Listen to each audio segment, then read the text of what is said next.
Truck driver ਵੀਰਾਂ ਵਾਸਤੇ ਜਿਹੜੀ ਇੰਗਲਿਸ਼ ਦਾ ਜਿਹੜਾ ਕੋਰਸ ਆਪਾਂ ਸ਼ੁਰੂ ਕੀਤਾ ਹੋਇਆ, ਜਿਹੜਾ ਕਿ ਹੁਣ ਇਸ ਵੇਲੇ ਪਾਰਟ 2 ਹੈ। We are going to start the part 2 with air brakes. ਮਕਸਦ ਇਹ ਹੈ ਕਿ ਤੁਹਾਡੇ ਕੋਲੇ ਜ਼ਿਆਦਾ ਤੋਂ ਜ਼ਿਆਦਾ ਸ਼ਬਦਾਵਲੀ ਦਾ ਭੰਡਾਰ ਇਕੱਠਾ ਹੋਵੇ। ਜਿੰਨੇ ਜ਼ਿਆਦਾ ਤੁਹਾਡੇ ਕੋਲੇ ਐਮੀਨੀਸ਼ਨ ਹੋਏਗਾ, ਜਿੱਦਾਂ ਗੋਲੀਆਂ ਜਿੰਨੀਆਂ ਜ਼ਿਆਦਾ ਹੋਣਗੀਆਂ ਓਨਾ ਹੀ ਤੁਹਾਨੂੰ ਖਤਰਾ ਘੱਟ ਰਹਿੰਦਾ ਹੈ। ਸੋ ਦੇਖੋ, ਵਰਤਣਾ ਤੁਹਾਨੂੰ ਆਉਣੇ ਚਾਹੀਦੇ ਹਥਿਆਰ। So we are going to learn more and more words. ਜਿੰਨੇ ਵੀ ਸ਼ਬਦ ਨੇ ਉਹ ਤੁਹਾਡੀ ਸਕਰੀਨ ਦੇ ਉੱਤੇ ਆਈ ਜਾਣਗੇ। PDF ਫਾਈਲ ਜਿਨ੍ਹਾਂ ਨੂੰ ਚਾਹੀਦੀ ਹੈ ਉਹ WhatsApp 'ਤੇ ਮੈਨੂੰ ਮੈਸੇਜ ਕਰ ਦੇਣ ਅਤੇ ਤੁਹਾਨੂੰ PDF ਫਾਈਲ ਜਿਹੜੀ ਉਹ ਪਹੁੰਚ ਜਾਏਗੀ। ਕੋਈ ਵੀ ਸਵਾਲ ਹੈ ਤੁਸੀਂ WhatsApp ਦੇ ਉੱਤੇ ਵੋਇਸ ਮੈਸੇਜ ਜਾਂ ਕਾਲ ਕਰ ਸਕਦੇ ਹੋ। ਸੋ ਪਾਰਟ 1 ਆਲਰੇਡੀ ਇਸੇ ਚੈਨਲ ਦੇ ਉੱਤੇ ਪਿਆ ਹੋਇਆ ਹੈ। ਪਾਰਟ 2 ਸ਼ੁਰੂ ਕਰਨ ਲੱਗੇ ਹਾਂ ਅਸੀਂ। ਸੋ ਇਹ ਜਿਹੜਾ ਪਾਰਟ 2 ਮੈਂ ਲਿਆ ਆ, ਇਹਦੇ ਵਿੱਚ ਜਿਹੜੀ ਬੁੱਕ ਹੈ, ਸੋ ਅੱਜ ਮੇਰੇ ਕੋਲ ਪਈ ਹੈ ਇਹ ਵਾਲੀ ਬੁੱਕ। ਸੋ ਇਹ ਵਾਲੀ ਬੁੱਕ ਹੈ ਇਸ ਵੇਲੇ ਸਕਰੀਨ ਦੇ ਉੱਤੇ ਤੁਸੀਂ ਦੇਖ ਰਹੇ ਹੋ, ਠੀਕ ਹੈ ਜੀ। ਇਹਦੇ ਵਿੱਚ ਜਿਹੜੇ ਸ਼ਬਦ ਆਏ ਹੋਏ ਨੇ, ਇਹ ਪੈਂਖਰ ਲਿਖਿਆ ਹੋਇਆ, ਤਾਂ ਮੈਂ ਬਾਅਦ 'ਚ ਐਕਸਪਲੇਨ ਕਰਦਾ। ਗੁਰਬਾਣੀ 'ਚੋਂ ਆਇਆ ਹੋਇਆ ਸ਼ਬਦ ਹੈ ਇਹਦੇ ਬਾਰੇ, ਬ੍ਰੇਕ ਦੇ ਬਾਰੇ। Air brakes. ਹੁਣ ਦੇਖੋ, ਪਹਿਲਾਂ ਉਹੀ ਚੀਜ਼ ਯਾਦ ਰੱਖਣੀ ਹੈ ਜਿਹੜੇ ਆਪਣੇ 3 ਬੇਸਿਕ ਸਿਧਾਂਤ ਨੇ। ਪ੍ਰੋਨਾਊਂਸੀਏਸ਼ਨ, ਮਤਲਬ ਕਿ ਉਚਾਰਨ ਆਉਣਾ ਚਾਹੀਦਾ ਕਿ ਬੋਲਣਾ ਕਿਵੇਂ ਸ਼ਬਦ ਨੂੰ ਕਿਸੇ ਨੂੰ ਵੀ। ਦੂਜਾ, ਮੀਨਿੰਗ ਆਉਣਾ ਚਾਹੀਦਾ। ਤੀਜਾ, ਉਹਦੀ ਵਰਤੋਂ ਆਉਣੀ ਚਾਹੀਦੀ ਹੈ। ਜਿੰਨਾ ਜ਼ਿਆਦਾ ਤੁਹਾਨੂੰ ਪਹਿਲੀਆਂ 2 ਚੀਜ਼ਾਂ ਆਉਣਗੀਆਂ, ਉਨਾ ਤੁਹਾਨੂੰ ਤੀਸਰੀ ਚੀਜ਼ ਆਏਗੀ। ਤੁਸੀਂ ਤਿੰਨਾਂ ਵਿੱਚੋਂ ਕੋਈ ਵੀ ਚੀਜ਼ ਮਿਸ ਨਹੀਂ ਕਰ ਸਕਦੇ ਜੇ ਤੁਸੀਂ ਇੰਗਲਿਸ਼ ਵਧੀਆ ਬੋਲਣੀ ਸਿੱਖਣੀ ਹੈ ਤਾਂ, ਠੀਕ ਹੈ ਜੀ। ਕੋਈ ਵੱਡੀ ਚੀਜ਼ ਨਹੀਂ ਆਏ। ਸੋ ਸਤਿਗੁਰ ਦਾ ਨਾਮ ਲੈ ਕੇ ਮਹਾਰਾਜ ਅੱਗੇ ਅਰਦਾਸ ਕਰਕੇ ਅਰਥ ਸ਼ੁਰੂ ਕਰ ਦਿਓ। ਸੱਚੇ ਪਾਤਸ਼ਾਹ ਮਿਹਰ ਕਰੀ। ਇਹ ਸ਼ਬਦ ਆਮ ਹੀ ਵਰਤਿਆ ਜਾਂਦਾ। ਇਨਸਪੈਕਸ਼ਨ, ਠੀਕ ਹੈ ਜੀ, ਨਿਰੀਖਣ ਕਰਨਾ ਕਿਸੇ ਚੀਜ਼ ਦਾ।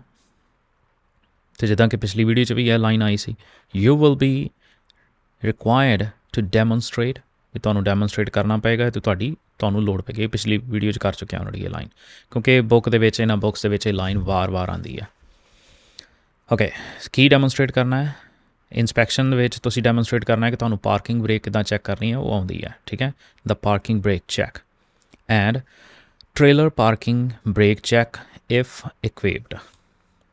ਇਹਨੂੰ ਫੇਰ ਯਾਦ ਕਰਾ ਦਿਆਂ, ਇਹ ਸ਼ਬਦ ਪਹਿਲਾਂ ਵੀ ਆ ਚੁੱਕਾ ਹੈ। ਇਕਵੀਪ ਸ਼ਬਦ ਆਇਆ ਹੈ ਇਕਵਿਪਮੈਂਟਸ ਤੋਂ। ਇਕਵਿਪਮੈਂਟਸ ਦਾ ਮਤਲਬ ਹੁੰਦਾ ਹੈ ਚੀਜ਼ਾਂ, ਟੂਲ ਜਿਹੜੇ ਤੁਸੀਂ ਵਰਤਦੇ ਹੋ। ਇਕਵੀਪਡ ਦਾ ਮਤਲਬ ਹੈ ਵੀ ਜੇ ਉਹਦੇ ਵਿੱਚ ਲੱਗੀ ਹੋਈ ਹੈ, ਹੈਗੀ ਹੈ। ਏਅਰ ਬ੍ਰੇਕ ਹੈਗੀਆਂ ਨੇ, ਕਈ ਹਾਈਡ੍ਰੋਲਿਕ ਬ੍ਰੇਕਸ ਹੁੰਦੀਆਂ ਨੇ ਅਤੇ ਕਈਆਂ ਦੇ ਏਅਰ ਬ੍ਰੇਕਸ ਹੁੰਦੀਆਂ ਨੇ। You will be required to demonstrate the parking brake check and trailer parking brake check if equipped. ਕਈਆਂ ਟ੍ਰੇਲਰਸ ਦੇ ਵਿੱਚ ਪਾਰਕਿੰਗ ਬ੍ਰੇਕਸ ਨਹੀਂ ਹੁੰਦੀਆਂ, ਜਾਂ ਕਈਆਂ ਦੇ ਤਾਂ ਹਾਈਡ੍ਰੋਲਿਕ ਹੁੰਦੀਆਂ ਨੇ। ਸੋ ਇੱਥੋਂ ਸ਼ੁਰੂ ਕਰਦੇ ਹਾਂ। ਪ੍ਰੋਸੀਜਰ ਪਹਿਲਾਂ ਉਹਨਾਂ ਨੇ ਦੱਸਣਾ ਹੀ ਹੁੰਦਾ ਹੈ। ਪੂਰੀ ਬੁੱਕ ਦੇ ਵਿੱਚ ਹਰ ਚੀਜ਼ ਦੇ ਉੱਤੇ ਪਹਿਲਾਂ ਪ੍ਰੋਸੀਜਰ ਦੱਸਦੇ ਨੇ। ਦਿਸ ਪ੍ਰੋਸੀਜਰ, ਇਹ ਸ਼ਬਦ ਨੂੰ ਕੀ ਬੋਲਣਾ? ਪ੍ਰੋਸੀਜਰ। ਇਹ ਪਿਛਲੀ ਪਾਰਟ 1 ਦੇ ਵਿੱਚ ਇਹ ਸ਼ਬਦ ਆ ਚੁੱਕਾ ਹੈ। Procedure is designed to determine. ਇਹ ਲਾਈਨ ਪੂਰੀ ਇਸੇ ਤਰ੍ਹਾਂ ਪਹਿਲਾਂ ਵੀ ਆ ਚੁੱਕੀ ਹੈ। This procedure is designed to determine that the parking brake or brakes are working correctly. ਇਹ ਪ੍ਰੋਸੀਜਰ ਡਿਜ਼ਾਈਨ ਕੀਤਾ ਗਿਆ ਹੈ ਇਸ ਚੀਜ਼ ਨੂੰ ਨਿਸ਼ਚਿਤ ਕਰਨ ਲਈ। ਟੂ ਡਿਟਰਮਿਨ ਇਕੱਠਾ ਪੜ੍ਹਨਾ ਹੈ। ਸੋ ਵਿਸ਼ਰਾਮ ਬਹੁਤ ਮੈਟਰ ਕਰਦੇ ਨੇ, ਤੁਸੀਂ ਵਿਸ਼ਰਾਮ ਕਿੱਥੇ ਲਾ ਰਹੇ। ਜਿਵੇਂ ਗੁਰਬਾਣੀ ਸੰਥਿਆ 'ਚ ਵਿਸ਼ਰਾਮ ਸਿੱਖਦੇ ਹਾਂ ਆਪਾਂ, ਉਸੇ ਤਰ੍ਹਾਂ ਹਰੇਕ ਜਗ੍ਹਾ 'ਤੇ ਕਿਸੇ ਵੀ ਭਾਸ਼ਾ ਨੂੰ ਬੋਲਣ ਲੱਗਿਆ ਵਿਸ਼ਰਾਮ ਯੂਜ਼ ਹੁੰਦੇ ਨੇ। ਕਿੱਥੇ ਰੁਕਣਾ ਹੈ, ਕਿੱਥੇ ਹਲਕਾ ਪੌਜ਼ ਦੇਣਾ ਹੈ। ਟੂ ਡਿਟਰਮਿਨ, ਅਤੇ ਤੁਸੀਂ ਇਹ ਯਕੀਨੀ ਬਣਾਉਣਾ ਹੈ ਦੈਟ ਕਿ ਦ ਪਾਰਕਿੰਗ ਬ੍ਰੇਕਸ ਆਰ ਵਰਕਿੰਗ ਕਰੈਕਟਲੀ, ਕਿ ਜਿਹੜੀਆਂ ਪਾਰਕਿੰਗ ਬ੍ਰੇਕਸ ਨੇ ਉਹ ਕੰਮ ਕਰ ਰਹੀਆਂ ਨੇ ਕਰੈਕਟਲੀ, ਠੀਕ ਠਾਕ ਕੰਮ ਕਰ ਰਹੀਆਂ ਨੇ। ਐਂਡ ਦੇ keep the vehicle from moving, ਅਤੇ ਉਹ ਵਹੀਕਲ ਨੂੰ ਮੂਵ ਕਰਨ ਤੋਂ ਰੋਕਦੀਆਂ ਨੇ। ਹੁਣ ਪਾਰਕਿੰਗ ਬ੍ਰੇਕ ਨੂੰ ਆਪਾਂ ਚੈੱਕ ਕਿੱਦਾਂ ਕਰਦੇ ਹਾਂ? ਸੋ ਪਾਰਕਿੰਗ ਬ੍ਰੇਕ ਆਪਣਾ ਜਿਹਨੂੰ ਟਰੈਕਟਰ ਕਹਿ ਦਿੰਦੇ ਹਾਂ ਜਾਂ ਤੁਸੀਂ ਟਰੱਕ ਕਹਿ ਦਿੰਦੇ ਹੋ, ਅਤੇ ਉਸ ਤੋਂ ਬਾਅਦ ਪਿੱਛੇ ਟ੍ਰੇਲਰ, ਦੋਨਾਂ ਦੀਆਂ ਪਾਰਕਿੰਗ ਬ੍ਰੇਕਸ ਹੁੰਦੀਆਂ ਨੇ। ਅਤੇ ਇਹਨੂੰ ਆਪਾਂ ਕਿਵੇਂ ਚੈੱਕ ਕਰਦੇ ਹਾਂ? ਸੋ ਉਹ ਹੂਬਹੂ ਉਹੀ ਇੰਗਲਿਸ਼, ਉਹਦੇ ਸ਼ਬਦ, ਉਹਨਾਂ ਨੂੰ ਕਿਵੇਂ ਬੋਲਣਾ, ਮੀਨਿੰਗ, ਅਤੇ ਉਸ ਤੋਂ ਬਾਅਦ ਇਹਨੂੰ ਇਸ ਤਰੀਕੇ ਨਾਲ ਲਾਓ। ਇੱਥੇ ਮੈਂ ਇੱਕ ਗੱਲ ਲਿਖੀ ਸੀ ਪੰਜਾਬੀ 'ਚ, ਪੜ੍ਹੋ ਜਿਵੇਂ ਸਿਖਾ ਰਹੇ ਹੋ ਕਿਸੇ ਹੋਰ ਨੂੰ, ਇਵੇਂ ਪੜ੍ਹੋ। ਬੁੱਕ ਜੇ ਤੁਹਾਨੂੰ ਨਹੀਂ ਸਮਝ ਲੱਗ ਰਹੀ ਨਾ, ਇਹ ਬੁੱਕ ਨਹੀਂ ਸਮਝ ਲੱਗ ਰਹੀ, ਇਹਨੂੰ ਪੜ੍ਹੋ। ਜੋ ਵੀ ਸਮਝ ਆਇਆ ਉਹਨੂੰ ਇੱਦਾਂ ਪੜ੍ਹੋ ਕਿ ਜਿੱਦਾਂ ਤੁਹਾਡੇ ਨਾਲ ਕੋਈ ਬੱਚਾ ਬੈਠਾ, ਠੀਕ ਹੈ। ਵਿਕਰਮ ਬੈਠਾ ਹੈ ਜਾਂ ਕੋਈ ਵੀ ਮੁੰਡਾ ਬੈਠਾ ਨਾਲ ਤੁਹਾਡੇ, ਜੌਨ ਬੈਠਾ ਹੈ, ਵਿਕਰਮ ਬੈਠਾ ਹੈ ਨਾ, ਹਸਨ ਬੈਠਾ ਹੈ, ਕੋਈ ਵੀ ਨੌਜਵਾਨ ਬੈਠਾ ਤੁਹਾਡੇ ਲਾਗੇ, ਉਹਦੇ ਨਾਲ ਤੁਸੀਂ ਉਹਨੂੰ ਸਿਖਾ ਰਹੇ ਹੋ, ਬੇਟਾ ਇੱਦਾਂ ਨਹੀਂ ਇੱਦਾਂ ਕਰਨਾ ਹੈ, ਉਹਨੂੰ ਤੁਸੀਂ ਦੱਸ ਰਹੇ ਹੋ, ਠੀਕ ਹੈ। ਜਦੋਂ ਤੁਸੀਂ ਇੱਦਾਂ ਬੋਲੋਗੇ ਫਿਰ ਤੁਹਾਨੂੰ ਜ਼ਿਆਦਾ ਸਮਝ ਆਏਗੀ। ਹੁਣ ਉਹਨੂੰ ਤੁਸੀਂ ਕਹਿ ਰਹੇ ਹੋ ਕਿ ਬੇਟਾ ਪਾਰਕਿੰਗ ਬ੍ਰੇਕ ਕਿੱਦਾਂ ਚੈੱਕ ਕਰਨੀ, ਲਾਗੇ ਬੈਠਾ ਉਹਨੂੰ ਕਹਿਣਾ ਕਾਕਾ with the parking brake engaged, parking brake engaged, ਇਹ ਇੰਗੇਜ ਸ਼ਬਦ ਬ੍ਰੇਕ ਦੇ ਨਾਲ ਲੱਗਾ ਜਦੋਂ ਬ੍ਰੇਕਾਂ ਇੰਗੇਜ ਹੁੰਦੀਆਂ ਨੇ, ਬ੍ਰੇਕਾਂ ਲੱਗੀਆਂ ਹੁੰਦੀਆਂ ਨੇ, ਠੀਕ ਹੈ, ਜਿੱਦਾਂ ਇੰਗੇਜਮੈਂਟ ਉਸੇ ਤਰ੍ਹਾਂ ਬ੍ਰੇਕ ਇੰਗੇਜ ਹੋ ਗਈ ਇੱਥੇ। ਵਿਦ ਦ ਪਾਰਕਿੰਗ ਬ੍ਰੇਕ ਇੰਗੇਜਡ, ਜਦੋਂ ਪਾਰਕਿੰਗ ਬ੍ਰੇਕਸ ਲੱਗੀਆਂ ਹੋਣ ਕਿਸ ਚੀਜ਼ ਦੀਆਂ, trailer brakes released on combination vehicles. ਹੁਣ ਅਸਲ 'ਚ ਪਾਰਕਿੰਗ ਬ੍ਰੇਕ ਕਾਹਦੀਆਂ ਕਹਿ ਰਹੇ ਨੇ, ਟਰੱਕ ਦੀਆਂ। ਟਰੱਕ ਦੀਆਂ ਪਾਰਕਿੰਗ ਬ੍ਰੇਕਸ ਜਿਹੜੀਆਂ ਨੇ ਉਹ ਇੰਗੇਜ ਨੇ, ਟ੍ਰੇਲਰ ਦੀਆਂ ਪਾਰਕਿੰਗ ਬ੍ਰੇਕਸ ਰਿਲੀਜ਼ ਕਰ ਦਿੱਤੀਆਂ ਨੇ, ਠੀਕ ਹੈ ਜੀ। ਸੋ ਟ੍ਰੇਲਰ ਬ੍ਰੇਕਸ ਰਿਲੀਜ਼ਡ ਕਰਦੀਆਂ, ਫ੍ਰੀ ਕਰਦੀਆਂ, ਵੀ ਟ੍ਰੇਲਰ ਦੀਆਂ ਬ੍ਰੇਕਸ ਨਹੀਂ ਲੱਗੀਆਂ, ਪਾਰਕਿੰਗ ਬ੍ਰੇਕਸ ਸਿਰਫ ਟਰੱਕ ਦੀਆਂ ਲਾਈਆਂ ਹੋਈਆਂ ਨੇ। On combination vehicles, combination vehicles ਜਿਹੜਾ ਦੋਨੋਂ ਚੀਜ਼ਾਂ ਮਿਲ ਕੇ ਕੰਬੀਨੇਸ਼ਨ ਵਹੀਕਲ ਬਣਦਾ, ਵੀ ਪਿੱਛੇ ਆਪਣਾ ਟ੍ਰੇਲਰ ਅਤੇ ਅੱਗੇ ਟਰੱਕ। ਇਫ ਐਪਲੀਕੇਬਲ, ਹੁਣ ਇਹ ਜਸਟ ਬ੍ਰੈਕਟ ਦੇ ਵਿੱਚ ਉਹਨਾਂ ਨੇ ਦਿੱਤਾ ਹੋਇਆ। ਹੁਣ ਉਹ ਕੀ ਕਹਿੰਦੇ ਨੇ ਵੀ ਪਾਰਕਿੰਗ ਬ੍ਰੇਕਾਂ ਲਾ ਲਓ ਟਰੱਕ ਦੀਆਂ, ਠੀਕ ਹੈ।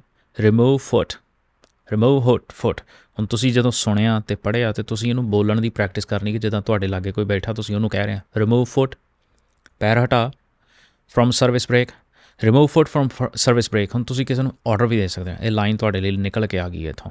ਕੀ ਕਹਿਣਾ ਤੁਸੀਂ, remove foot from service brake, remove foot from service brake. ਫਿਰ ਅੱਗੇ ਐਂਡ ਇੰਸਪੈਕਟ, ਹੁਣ ਚੈੱਕ ਕਰ, ਇੰਸਪੈਕਟ ਕਰ, ਐਂਡ ਇੰਸਪੈਕਟ that ਕਿ the parking brake, ਹੁਣ ਇੰਸਪੈਕਟ ਕਰ ਕੀ ਚੈੱਕ ਕਰਨਾ ਹੈ, the parking brake ਜਿਹੜੀ ਪਾਰਕਿੰਗ ਬ੍ਰੇਕ ਹੈ will hold, ਇਹ ਹੋਲਡ ਕਰਕੇ ਰੱਖੇਗੀ, will hold the vehicle। ਹੁਣ ਚੈੱਕ ਕਰ ਕਿ ਇਹ ਵਹੀਕਲ ਨੂੰ ਹੋਲਡ ਕਰਕੇ ਰੱਖੇਗੀ by gently pulling forward, by gently pulling forward, ਵੀ ਥੋੜ੍ਹੀ ਜਿਹੀ ਆਪਾਂ ਪੰਜਾਬੀ ਨੇ ਰੇਸ ਦੇ ਕੇ ਦੇਖਣੀ ਆ, ਥੋੜ੍ਹਾ ਜਿਹਾ ਐਕਸੀਲੇਟ ਕਰਨਾ ਉਹਨੂੰ, ਵੀ ਇਹ ਕਿੰਨਾ ਕੁ ਤੁਰਦਾ ਤਾਂ ਨਹੀਂ ਕਿਧਰੇ, ਕਿਉਂਕਿ ਪਾਰਕਿੰਗ ਬ੍ਰੇਕਸ ਟਰੱਕ ਦੀਆਂ ਲੱਗੀਆਂ, ਟ੍ਰੇਲਰ ਦੀਆਂ ਰਿਲੀਜ਼ ਨੇ, ਥੋੜ੍ਹੀ ਜਿਹੀ ਰੇਸ ਦਿੱਤੀ, ਥੋੜ੍ਹਾ ਜਿਹਾ ਉਹਨੂੰ ਐਸਕੇਲੇਟ ਕੀਤਾ ਅਤੇ ਉਹ ਨਹੀਂ ਤੁਰਿਆ। ਪੁਲਿੰਗ ਫਾਰਵਰਡ ਇਹਦਾ ਮਤਲਬ ਹੈ ਕਿ ਬ੍ਰੇਕਾਂ ਕੰਮ ਕਰ ਰਹੀਆਂ ਨੇ।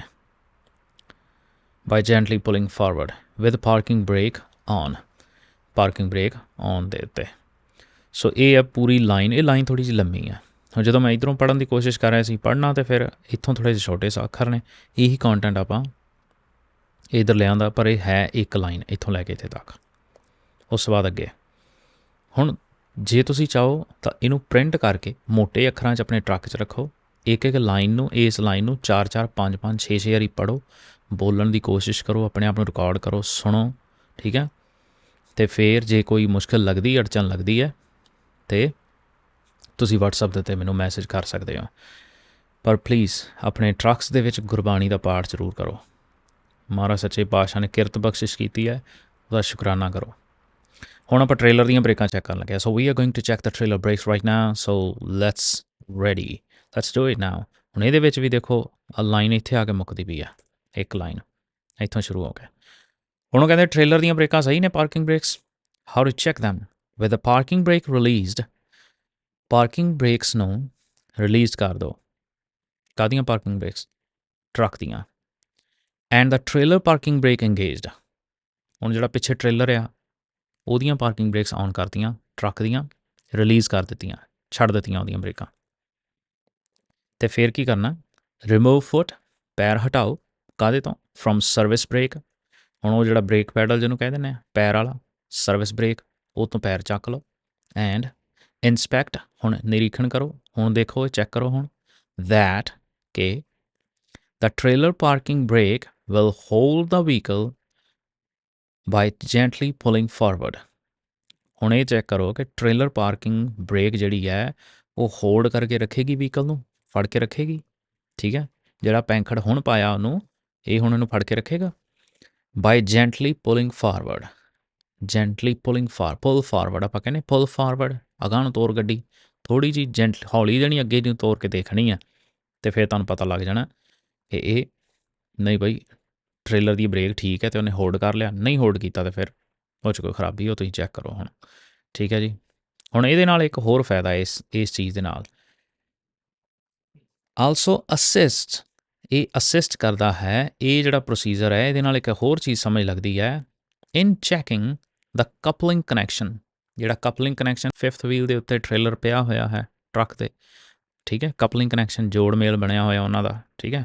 ਪੀਡੀ ਪਾਈ ਗੰਢ, ਜਿਵੇਂ ਬਾਬਾ ਫਰੀਦ ਜੀ ਕਹਿੰਦੇ ਘੁੱਟ ਕੇ ਗੰਢ ਪਾ ਕੇ ਰੱਖੀ, ਅਤੇ ਉਹ ਕਪਲਿੰਗ ਕਨੈਕਸ਼ਨ ਜਿਹੜਾ ਇੱਥੇ ਪਿਆ ਹੋਇਆ ਉਹ ਸਹੀ ਲੱਗਿਆ ਹੋਇਆ, ਇਹਦਾ ਵੀ ਪਤਾ ਲੱਗ ਜਾਂਦਾ ਵੀ ਟ੍ਰੇਲਰ ਦੀਆਂ ਬ੍ਰੇਕਾਂ ਔਨ ਨੇ। ਤੁਸੀਂ ਟਰੱਕ ਥੋੜ੍ਹਾ ਜਿਹਾ ਤੋਰ ਕੇ ਕੋਸ਼ਿਸ਼ ਕਰਕੇ ਦੇਖਣੀ ਹੈ, ਜੇ ਨਹੀਂ ਤੁਰਦਾ ਤਾਂ ਮਤਲਬ ਕਪਲਿੰਗ ਕਨੈਕਸ਼ਨ ਵੱਜਾ ਹੋਇਆ ਵਧੀਆ, ਅਤੇ ਬ੍ਰੇਕਾਂ ਵੀ ਠੀਕ ਨੇ ਪਿੱਛੇ ਟ੍ਰੇਲਰ ਦੀਆਂ। ਓਕੇ ਜੀ। ਸੋ ਭਾਈ ਜਿਹੜੇ ਸ਼ਬਦ ਨਹੀਂ ਬੋਲਣੇ ਆਉਂਦੇ, try them again and again and again, that's how you learn Angrezi, right. So sometimes people think like ਇਹ ਤਾਂ ਬਹੁਤ ਜ਼ਿਆਦਾ ਤੁਹਾਨੂੰ ਕਿਸੇ ਯੂਨੀਵਰਸਿਟੀ ਜਾ ਕੇ ਡਿਗਰੀ ਲੈਣੀ ਪੈਣੀ ਫਿਰ ਤੁਹਾਨੂੰ ਇੰਗਲਿਸ਼ ਬੋਲਣੀ ਹੈ। No, it's not like that. It is all about you put something in your mind, ਉਹੀ ਤੁਹਾਡੇ ਜ਼ੁਬਾਨ ਤੋਂ ਆਏਗਾ। ਜੋ ਜੀ ਹੋਏ ਸੋ ਉਗਵੈ, ਜਿਵੇਂ ਗੁਰੂ ਨਾਨਕ ਪਾਤਸ਼ਾਹ ਆਸਾ ਕੀ ਵਾਰ 'ਚ ਕਹਿੰਦੇ ਨਾ, ਜੋ ਤੁਹਾਡੇ ਜੀ ਦੇ ਵਿੱਚ ਆ ਉਹੀ ਉੱਗ ਕੇ ਬਾਹਰ ਆਉਣਾ। ਜੋ ਪਾਵਾਂਗੇ, ਜੋ ਪਾਵੇਂ ਭਾਂਡੇ ਵਿੱਚ ਬਸ ਸਾ ਨਿਕਲਿਆ ਕਿਆ ਕੋਈ ਕਰੇ ਵਿਚਾਰਾ। ਜੋ ਜੀ ਦੇ ਵਿੱਚ ਹੋਏਗਾ ਭਾਈ ਉਹੀ ਬਾਹਰ ਆਉਣਾ ਹੈ, ਠੀਕ ਹੈ। ਸੋ ਜੋ ਚਿੱਤ ਵਿੱਚ ਹੋਏਗਾ ਉਹਨੇ ਬਾਹਰ ਆਉਣਾ ਹੀ ਆਉਣਾ ਹੈ। ਚਿੱਤ ਦਾ ਫਾਇਦਾ ਚੱਕੋ, ਇਹ ਕਦੇ ਚੁੱਪ ਕਰਕੇ ਨਹੀਂ ਬਹਿੰਦਾ, ਚੁੱਪੈ ਚੁੱਪ ਨਾ ਹੋ ਬਈ, ਇਹ ਕਦੇ ਵੀ ਚੁੱਪ ਨਹੀਂ ਕਰਦਾ। ਜੇ ਇਹਨੇ ਨਹੀਂ ਚੁੱਪ ਕਰਨਾ ਤਾਂ ਇਹਨੂੰ ਚੰਗੇ ਪਾਸੇ ਬੋਲਣ ਲਾ ਦਿਓ, ਹੈ ਨਾ। ਇਹਨੂੰ ਬੋਲਣ ਲਾ ਦਿਓ, ਅੰਗਰੇਜ਼ੀ ਬੋਲ ਕਾਕਾ, ਅਤੇ ਕਿਰਤ ਕਰ, ਅਤੇ ਦਸਵੰਧ ਕੱਢ, ਸੇਵਾ ਕਰ, ਬੰਦਾ ਬਣ, ਕਿਉਂਕਿ ਚੁੱਪ ਤੇ ਇਹਨੇ ਕਰਨਾ ਨਹੀਂ ਮਨ ਨੇ। ਸੋ ਇਹਨੂੰ ਸਹੀ ਪਾਸੇ ਲਾ ਦਿਓ। ਹਾਂਜੀ ਅੱਗੇ। Okay, service brake check. ਹੁਣ ਸਰਵਿਸ ਬ੍ਰੇਕ ਜਿਹੜੀ ਹੈ ਇਹਨੂੰ ਚੈੱਕ ਕਰਦੇ ਹਾਂ। ਹੁਣ ਟਰੈਕਟਰ ਬ੍ਰੇਕ ਚੈੱਕ ਹੋ ਗਈ, ਟ੍ਰੇਲਰ ਬ੍ਰੇਕ ਚੈੱਕ ਹੋ ਗਈ, ਜਿਹਨੂੰ ਐਮਰਜੈਂਸੀ ਜਾਂ ਪਾਰਕਿੰਗ ਬ੍ਰੇਕ ਕਹਿ ਦਿੰਦੇ ਹਾਂ, ਅਤੇ ਹੁਣ ਆ ਗਈ ਸਰਵਿਸ ਬ੍ਰੇਕ ਚੈੱਕ। ਓਕੇ, ਪੁੱਲ ਫਾਰਵਰਡ। ਹੁਣ ਬ੍ਰੇਕ ਸਾਰੀਆਂ ਰਿਲੀਜ਼ ਕਰਤੀਆਂ। ਪੁੱਲ ਫਾਰਵਰਡ ਐਟ 5 ਮਾਈਲਸ ਪਰ ਆਵਰ। MPH ਦਾ ਮਤਲਬ ਹੈ ਮਾਈਲਸ ਪਰ ਆਵਰ। ਅਮਰੀਕਾ 'ਚ ਮਾਈਲਸ ਚੱਲਦੇ ਨੇ, ਕੈਨੇਡਾ ਦੇ ਕਿਲੋਮੀਟਰ, ਇੱਥੇ ਮਾਈਲਸ ਦੇ ਵਿੱਚ ਕਹਿੰਦੇ ਨੇ। 5 ਮਾਈਲਸ ਪਰ ਆਵਰ ਦੇ ਉੱਤੇ ਥੋੜ੍ਹਾ ਜਿਹਾ ਇੰਨੀ ਕੁ ਸਪੀਡ 'ਤੇ ਲਿਜਾ ਕੇ ਕੀ ਕਰਨਾ, ਅਪਲਾਈ ਦਾ ਸਰਵਿਸ ਬ੍ਰੇਕ। ਕਹਿੰਦਾ ਵੀ ਸਰਵਿਸ ਬ੍ਰੇਕ ਲਾਓ, ਪੈਰ ਨਾਲ ਜਿਹੜੀ ਬ੍ਰੇਕ ਲਾਉਂਦੇ ਨਾਰਮਲ ਉਹ ਲਾਓ। ਐਂਡ ਅਤੇ come to a complete stop. ਹੁਣ ਇਹ ਪੂਰੀ ਦੀ ਪੂਰੀ ਲਾਈਨ ਤੁਸੀਂ ਕਿਸੇ ਨਾਲ ਬੈਠੇ ਬੰਦੇ ਨੂੰ ਬੋਲ ਸਕਦੇ ਹੋ ਕਿ ਨਹੀਂ ਬੋਲ ਸਕਦੇ, ਮੈਨੂੰ ਦੱਸੋ। ਇਹ ਕਿੱਡੀ ਕੁ ਔਖੀ ਅੰਗਰੇਜ਼ੀ ਹੈ, ਕਿੰਨਾ ਕੁ ਔਖਾ ਹੈ ਇੱਥੇ। ਇਹ ਕੋਈ ਜਮਰੌਦ ਦਾ ਕਿਲ੍ਹਾ ਤਾਂ ਨਹੀਂ ਹੈਗਾ ਜਿੱਥੇ ਤੋਪ ਦੇ ਥੱਲੇ ਮੋਢਾ ਦੇਣਾ ਪੈਣਾ ਆ ਅਤੇ ਫਿਰ ਉਹ ਜਮਰੌਦ ਦਾ ਕਿਲ੍ਹਾ ਫਤਿਹ ਹੋਣਾ ਆ। ਇਹ ਅੰਗਰੇਜ਼ੀ ਇੱਕ ਭਾਸ਼ਾ ਹੀ ਹੈ ਨਿੱਕੀ ਜੀ, ਕੋਈ ਬਹੁਤ ਵੱਡਾ ਇਹ ਤੋਪ ਚਲਾਉਣ ਵਾਲਾ ਕੰਮ ਨਹੀਂ ਹੈ। ਕੰਸਿਸਟੈਂਸੀ ਚਾਹੀਦੀ ਹੈ, ਟਿਕਾ ਚਾਹੀਦਾ। ਹੁਣ ਇਹ ਲਾਈਨ ਸਿੱਧੀ ਕਿਸੇ ਨੂੰ ਚੱਕ ਕੇ ਬੋਲ ਦਿਓ, come to a complete stop. ਜੇ ਤੁਸੀਂ ਕਿਸੇ ਨੂੰ ਕਹਿਣਾ ਵੀ ਇੱਕਦਮ ਰੁਕ ਜਾ, ਹਿੱਲੀ ਨਾ, come to a complete stop, ਇੱਥੇ ਖੜ੍ਹ ਜਾ, ਰੋਕ ਦੇ ਗੱਡੀ ਬਸ। Apply the service brake, come to a complete stop, right. ਅੱਗੇ ਇੰਸਪੈਕਟ। ਅਤੇ ਇੱਥੇ ਇੰਸਪੈਕਟ ਕੀ ਕਰਨਾ ਹੈ ਜਦੋਂ come to a complete stop. 5 miles 'ਤੇ ਦਿੱਤੀ ਰੇਸ, ਇੰਨੇ ਗਈ, ਸਰਵਿਸ ਬ੍ਰੇਕ ਲਗਾਈ, come to a complete stop. Inspect, ਕੀ ਇੰਸਪੈਕਟ ਕਰਨਾ ਹੈ, ਟੂ ਸੀ, ਦੇਖੋ।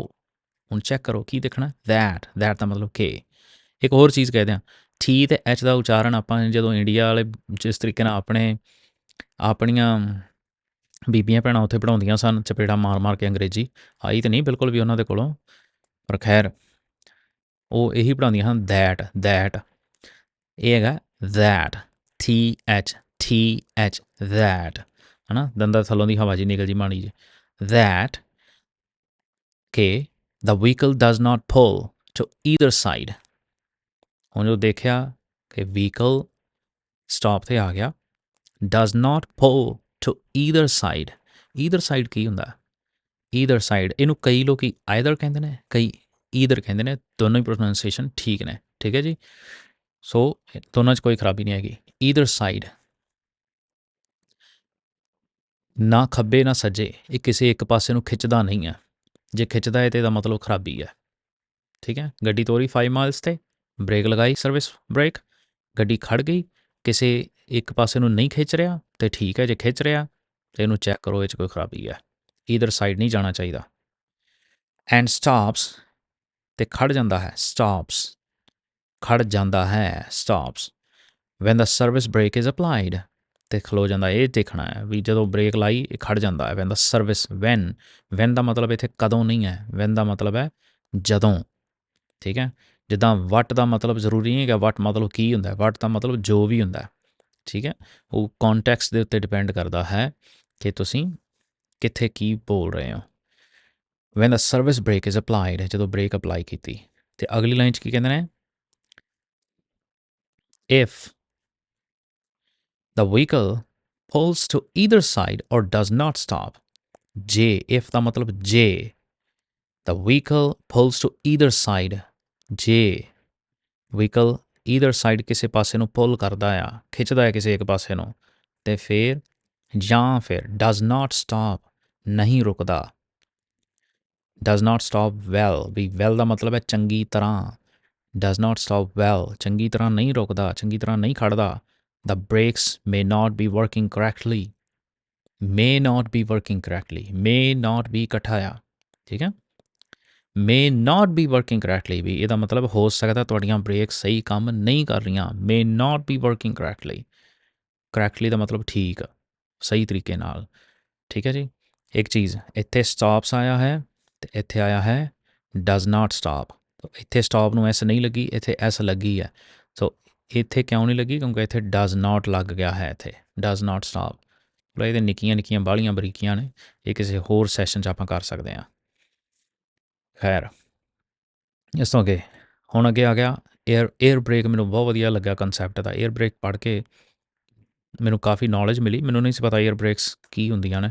ਸਾਨੂੰ ਤਾਂ ਫਲੂਇਡ ਬ੍ਰੇਕ ਦਾ ਨਹੀਂ ਪਤਾ। ਸਾਡੇ ਹੱਥ ਭਾਈ ਸਾਫ ਸੁਥਰੇ ਨੇ, ਤੁਸੀਂ ਕੰਮ ਕਰ ਰਹੇ ਹੋ, ਪਰ ਮੇਰਾ ਧਿਆਨ ਜ਼ਿਆਦਾ ਪੜ੍ਹਨ ਪੜ੍ਹਾਉਣ 'ਚ ਹੈ। ਮੈਨੂੰ ਜ਼ਿਆਦਾ ਵਧੀਆ ਲੱਗਦਾ ਕਿ ਬਸ ਬੁੱਕਸ ਰੀਡ ਕਰੀ ਜਾਓ, ਪੜ੍ਹਾਈ ਜਾਓ। ਵਿੱਦਿਆ ਗੁਰਬਾਣੀ ਹੈ, ਚਾਹੇ ਕੋਈ ਭਾਸ਼ਾ ਹੈ, ਕੁਛ ਵੀ ਹੈ। ਪਰ ਏਅਰ ਪ੍ਰੈਸ਼ਰ ਪੜ੍ਹ ਕੇ ਮੈਨੂੰ ਬਹੁਤ ਵਧੀਆ ਲੱਗਿਆ ਵੀ ਇਹ ਤਾਂ ਬੜੀ ਵਧੀਆ ਚੀਜ਼ ਹੈ। ਹੁਣ ਮੇਰਾ ਜੀ ਕਰਦਾ ਇੱਕ ਵਾਰੀ ਦੇਖਣਾ ਜ਼ਰੂਰ ਚਾਹੀਦਾ ਟਰੱਕ ਦੇ ਅੰਦਰ ਜਾ ਕੇ ਇਹ ਚੀਜ਼ਾਂ ਕੰਮ ਕਿੱਦਾਂ ਕਰਦੀਆਂ ਨੇ। Okay, Las of air pressure.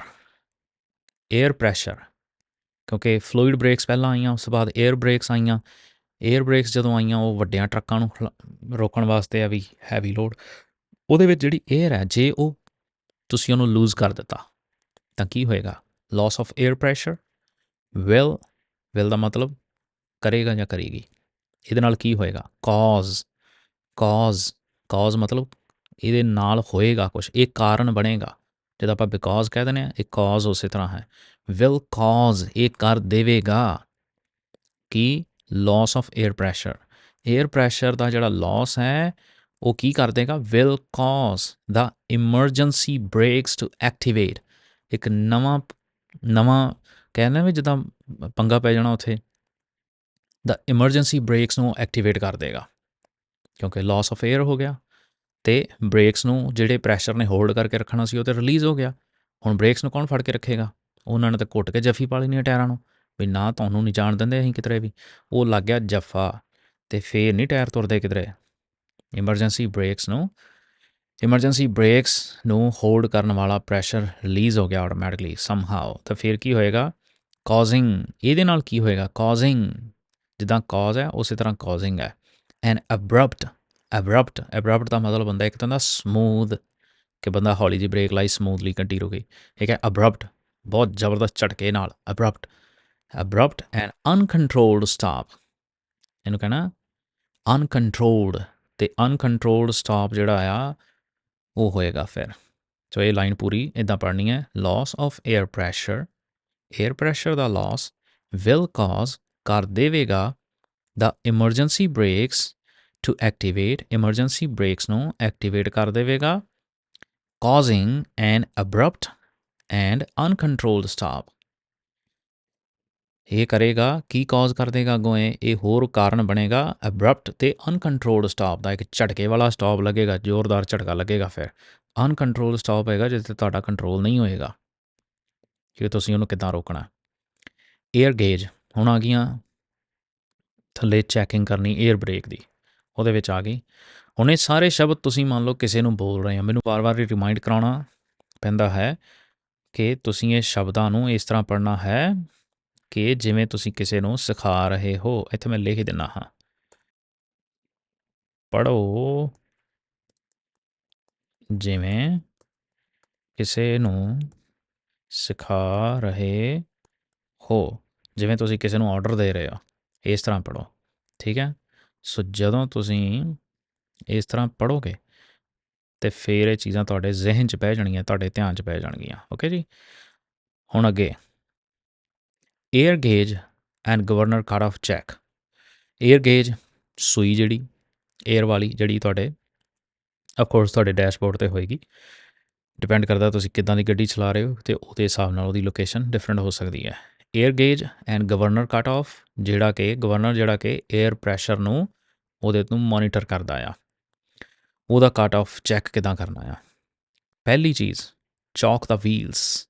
ਹੁਣ ਮੰਨ ਲਓ ਤੁਸੀਂ ਕਿਸੇ ਮੁੰਡੇ ਨੂੰ ਕਹਿ ਰਹੇ ਹੋ ਕਾਕਾ ਚੌਕ ਦਾ ਵੀਲਸ ਫਸਟ, ਹੁਣ ਕਿੱਡੀ ਔਖੀ ਲਾਈਨ ਹੈ, ਅਗਲੇ ਬੰਦੇ ਨੂੰ ਸਮਝ ਲੱਗ ਗਈ ਵੀ ਗੱਲ ਕੀ ਹੋ ਰਹੀ ਹੈ। ਚੌਕ ਦਾ ਵੀਲਸ ਫਸਟ ਮਤਲਬ ਵੀਲਸ ਨੂੰ ਚੌਕ ਕਰ ਦੇ, ਜਿਹੜੀ ਉਹ ਕੀ ਇਹਨੂੰ ਕਹਿੰਦੇ ਲੱਕੜ ਦੇ ਲਾਉਂਦੇ ਆ ਜਿੱਦਾਂ ਵੀਲਸ ਨੂੰ ਰੋਕਣ ਵਾਸਤੇ।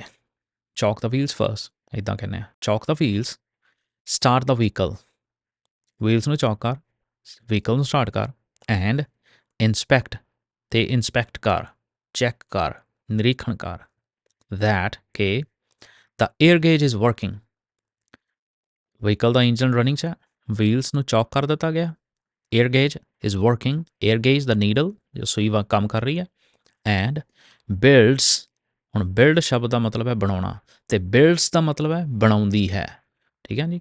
ਬਿਲਡਸ ਦਾ ਏਅਰ ਪ੍ਰੈਸ਼ਰ, ਬਈ ਇਹ ਜਿਹੜੀ ਸੂਈ ਹੈ ਇਹ ਤੋਂ ਪਤਾ ਲੱਗ ਰਿਹਾ ਵੀ ਏਅਰ ਪ੍ਰੈਸ਼ਰ ਬਣ ਰਿਹਾ, air pressure to governor cut off. ਹੁਣ ਸਾਨੂੰ ਪਤਾ ਵੀ ਜਿਹੜਾ ਏਅਰ ਪ੍ਰੈਸ਼ਰ ਬਣਦਾ ਹੈ ਹਰ ਟਰੱਕ ਦੇ ਵਿੱਚ ਮੈਕਸਿਮਮ ਇੱਕ ਲਿਮਿਟ ਹੁੰਦੀ ਹੈ ਕਿ ਕਿੰਨਾ ਪ੍ਰੈਸ਼ਰ ਮੇਨਟੇਨ ਮੈਕਸਿਮਮ ਕਰਕੇ ਰੱਖਦਾ। ਕੋਈ 120 ਕਹਿੰਦੇ ਨੇ 120 PSI ਅਤੇ ਕੋਈ 140 PSI, ਅਤੇ PSI ਦਾ ਮਤਲਬ ਹੈ ਵੀ ਤੁਹਾਨੂੰ ਪਤਾ ਹੈ ਵੀ 120 ਪਾਊਂਡਸ ਪਰ ਸਕੁਏਅਰ ਇੰਚ, 1 ਇੰਚ ਜਗ੍ਹਾ ਦੇ ਉੱਤੇ 1 ਇੰਚ ਇੱਧਰ ਨੂੰ ਅਤੇ 1 ਇੰਚ ਇੱਧਰ ਨੂੰ ਜਿਹੜਾ ਉਹ ਬਾਕਸ ਬਣਦਾ ਹੈ ਉਹਦੇ ਉੱਤੇ 120 ਪਾਊਂਡ ਦਾ ਭਾਰ ਪਾ ਦੇਣਾ। ਇੰਨੀ ਪਾਵਰ ਇੱਦਾਂ ਹਵਾ ਨੂੰ ਨਪੀੜ ਕੇ ਘੁੱਟ ਕੇ ਭਰਿਆ ਜਾਂਦਾ ਹੈ। ਸੋ ਖੈਰ ਮੁੱਕਦੀ ਗੱਲ ਹੈ 120 ਜਾਂ 140 ਜਿੰਨਾ ਮੈਕਸਿਮਮ ਤੁਹਾਡਾ ਹੈਗਾ ਆ ਉੱਥੇ ਤੱਕ ਉਹਨੇ ਭਰਨੀ ਹੈ, ਗਵਰਨਰ ਕੱਟ ਆਫ ਹੋ ਜਾਂਦਾ। ਉਸ ਤੋਂ ਬਾਅਦ identify the cut off pressure for your vehicle, ਅਤੇ ਤੁਸੀਂ ਆਈਡੈਂਟੀਫਾਈ ਕਰਨਾ ਹੈ। ਹੁਣ ਮੰਨ ਲਓ ਕਿ ਇਹ ਤਾਂ ਗੱਲ ਕਰ ਰਹੇ ਨੇ ਕਿ ਤੁਸੀਂ ਉੱਥੇ ਆਪਣਾ ਐਗਜ਼ਾਮੀਨਰ ਨੂੰ ਦੱਸ ਰਹੇ ਹੋ, ਠੀਕ ਹੈ ਜੀ, ਭਾਵੇਂ ਤੁਸੀਂ ਟਰੱਕ ਚਲਾ ਰਹੇ ਹੋ ਐਗਜ਼ਾਮੀਨਰ ਕੋਲ ਨਹੀਂ ਖਲੋਤੇ ਹੋਣ, ਪਰ ਇਹੀ ਚੀਜ਼ ਹੈ ਜਿਹੜੀ ਪਿੱਛੇ ਨਹੀਂ ਧਿਆਨ ਦਿੱਤਾ ਸੀ ਅਤੇ ਹੁਣ ਦੁਬਾਰਾ ਕਰਨੀ ਹੀ ਪੈਣੀ ਹੈ। ਜਿਹੜੀ ਚੀਜ਼ ਛੱਡੀ ਸੀ ਉਹ ਦੁਬਾਰਾ ਮੂਹਰੇ ਆ ਗਈ, ਸਾਹਮਣੇ ਨਹੀਂ ਆਉਣੀ ਹੈ। ਆਈਡੈਂਟੀਫਾਈ ਕਰਕੇ ਉਹਨੂੰ ਦੱਸਦੇ ਹਾਂ ਕਿ ਐਗਜ਼ਾਮੀਨਰ ਸਾਹਿਬ ਸਾਡਾ ਟਰੱਕ ਜਿਹੜਾ ਹੈ ਨਾ 120 ਦੇ ਉੱਤੇ ਕੱਟ ਆਫ ਹੁੰਦਾ ਜਾਂ 140 ਉੱਤੇ ਕੱਟ ਆਫ ਹੁੰਦਾ, ਇਹ ਉਹਨੂੰ ਦੱਸਣਾ ਪੈਂਦਾ ਆ, ਠੀਕ ਹੈ ਜੀ। Identify the cut off pressure for your vehicle, ਕਿਉਂਕਿ ਜਿਹਦਾ ਘੋੜਾ ਹੈ ਉਹਨੂੰ ਪਤਾ ਹੈ ਵੀ ਉਹ ਕਿੰਨੀ ਰੇਸ ਫੜਦਾ, ਕਿੱਥੇ ਤੱਕ ਚੱਲਦਾ। ਅੱਗੇ ਏਅਰ ਲੀਕੇਜ ਰੇਟ ਟੈਸਟ, ਹੁਣ ਕਿਸ ਰੇਟ ਭਾਵ ਕਿਸ ਸਪੀਡ ਦੇ ਨਾਲ ਏਅਰ ਜਿਹੜੀ ਹੈ ਉਹ ਲੀਕ ਹੋ ਰਹੀ ਹੈ ਉਹ ਟੈਸਟ ਕਰਨਾ। Shut off the engine, engine ਬੰਦ ਕਰਤਾ। ਰਿਟਰਨ ਦਾ ਕੀ ਨੂੰ ਵਾਪਸ ਕੀਤਾ ਕਿੱਥੇ, to the on or battery charge position, so ਚਾਬੀ ਨੂੰ ਔਨ 'ਤੇ ਕਰ ਦਿੱਤਾ, ਠੀਕ ਹੈ, ਔਨ ਪੋਜੀਸ਼ਨ 'ਤੇ ਆ ਗਈ। Release the parking brake release ਕਰਤੀ all vehicles, and the tractor protection valve, ਜਿਹੜਾ ਕੰਬੀਨੇਸ਼ਨ ਵਹੀਕਲਸ ਦੇ ਵਿੱਚ ਤੁਹਾਨੂੰ ਪਤਾ ਆ ਕਿ ਇੱਕ ਟ੍ਰੇਲਰ ਅਤੇ ਟਰੈਕਟਰ ਉਹਦੇ ਵਿਚਕਾਰ ਇੱਕ ਟਰੈਕਟਰ ਪ੍ਰੋਟੈਕਸ਼ਨ ਵੈਲਵ ਹੁੰਦਾ ਆ, ਜਿਹੜਾ ਕਿ ਟਰੱਕ ਨੂੰ ਜਾਂ ਟਰੈਕਟਰ ਨੂੰ ਬਚਾ ਕੇ ਰੱਖਦਾ ਹੈ ਕਿ ਭਾਈ ਇਹਦੀ ਸੇਫਟੀ ਉਹਦੇ ਪ੍ਰੈਸ਼ਰ ਨੂੰ ਬਚਾ ਕੇ ਰੱਖਦਾ। ਹੁਣ ਕਰਨਾ ਕੀ ਹੈ, ਜਿਹੜਾ ਅਸਲੀ ਕੰਮ ਹੈ ਉਹ ਕਹਿੰਦਾ ਫੁੱਲੀ ਅਪਲਾਈ ਦਾ ਫੁੱਟ ਬ੍ਰੇਕ। ਹੁਣ ਇਹੀ ਲਾਈਨ ਚੱਕ ਕੇ ਤੁਸੀਂ ਕਿਸੇ ਨੂੰ ਬੋਲ ਸਕਦੇ ਹੋ ਜਿਹੜਾ ਤੁਹਾਡੇ ਲਾਗੇ ਬੈਠਾ ਹੈ। ਜੇ ਤੁਸੀਂ ਇੱਦਾਂ ਬੋਲੋਗੇ ਅਤੇ ਤੁਹਾਡੀ ਰਸਨਾ ਦੇ ਉੱਤੇ, ਜ਼ੁਬਾਨ ਦੇ ਉੱਤੇ ਇਹ ਚੀਜ਼ ਬਹਿ ਜਾਏਗੀ। ਫੁੱਲੀ ਅਪਲਾਈ ਦਾ ਫੁੱਟ ਬ੍ਰੇਕ ਜਾਂ ਸਰਵਿਸ ਬ੍ਰੇਕ, ਚੰਗੀ ਤਰ੍ਹਾਂ ਲਾ ਦੇ, ਪੂਰੀ ਤਰ੍ਹਾਂ ਲਾ ਦੇ। ਵੰਸ ਦਾ ਏਅਰ ਗੇਜ ਇਜ਼ ਸਟੇਬਲਾਈਜ਼ਡ, ਹੁਣ ਉਹਨੂੰ ਹੋਲਡ ਕਰਕੇ ਰੱਖਿਆ ਹੈ ਨਾ।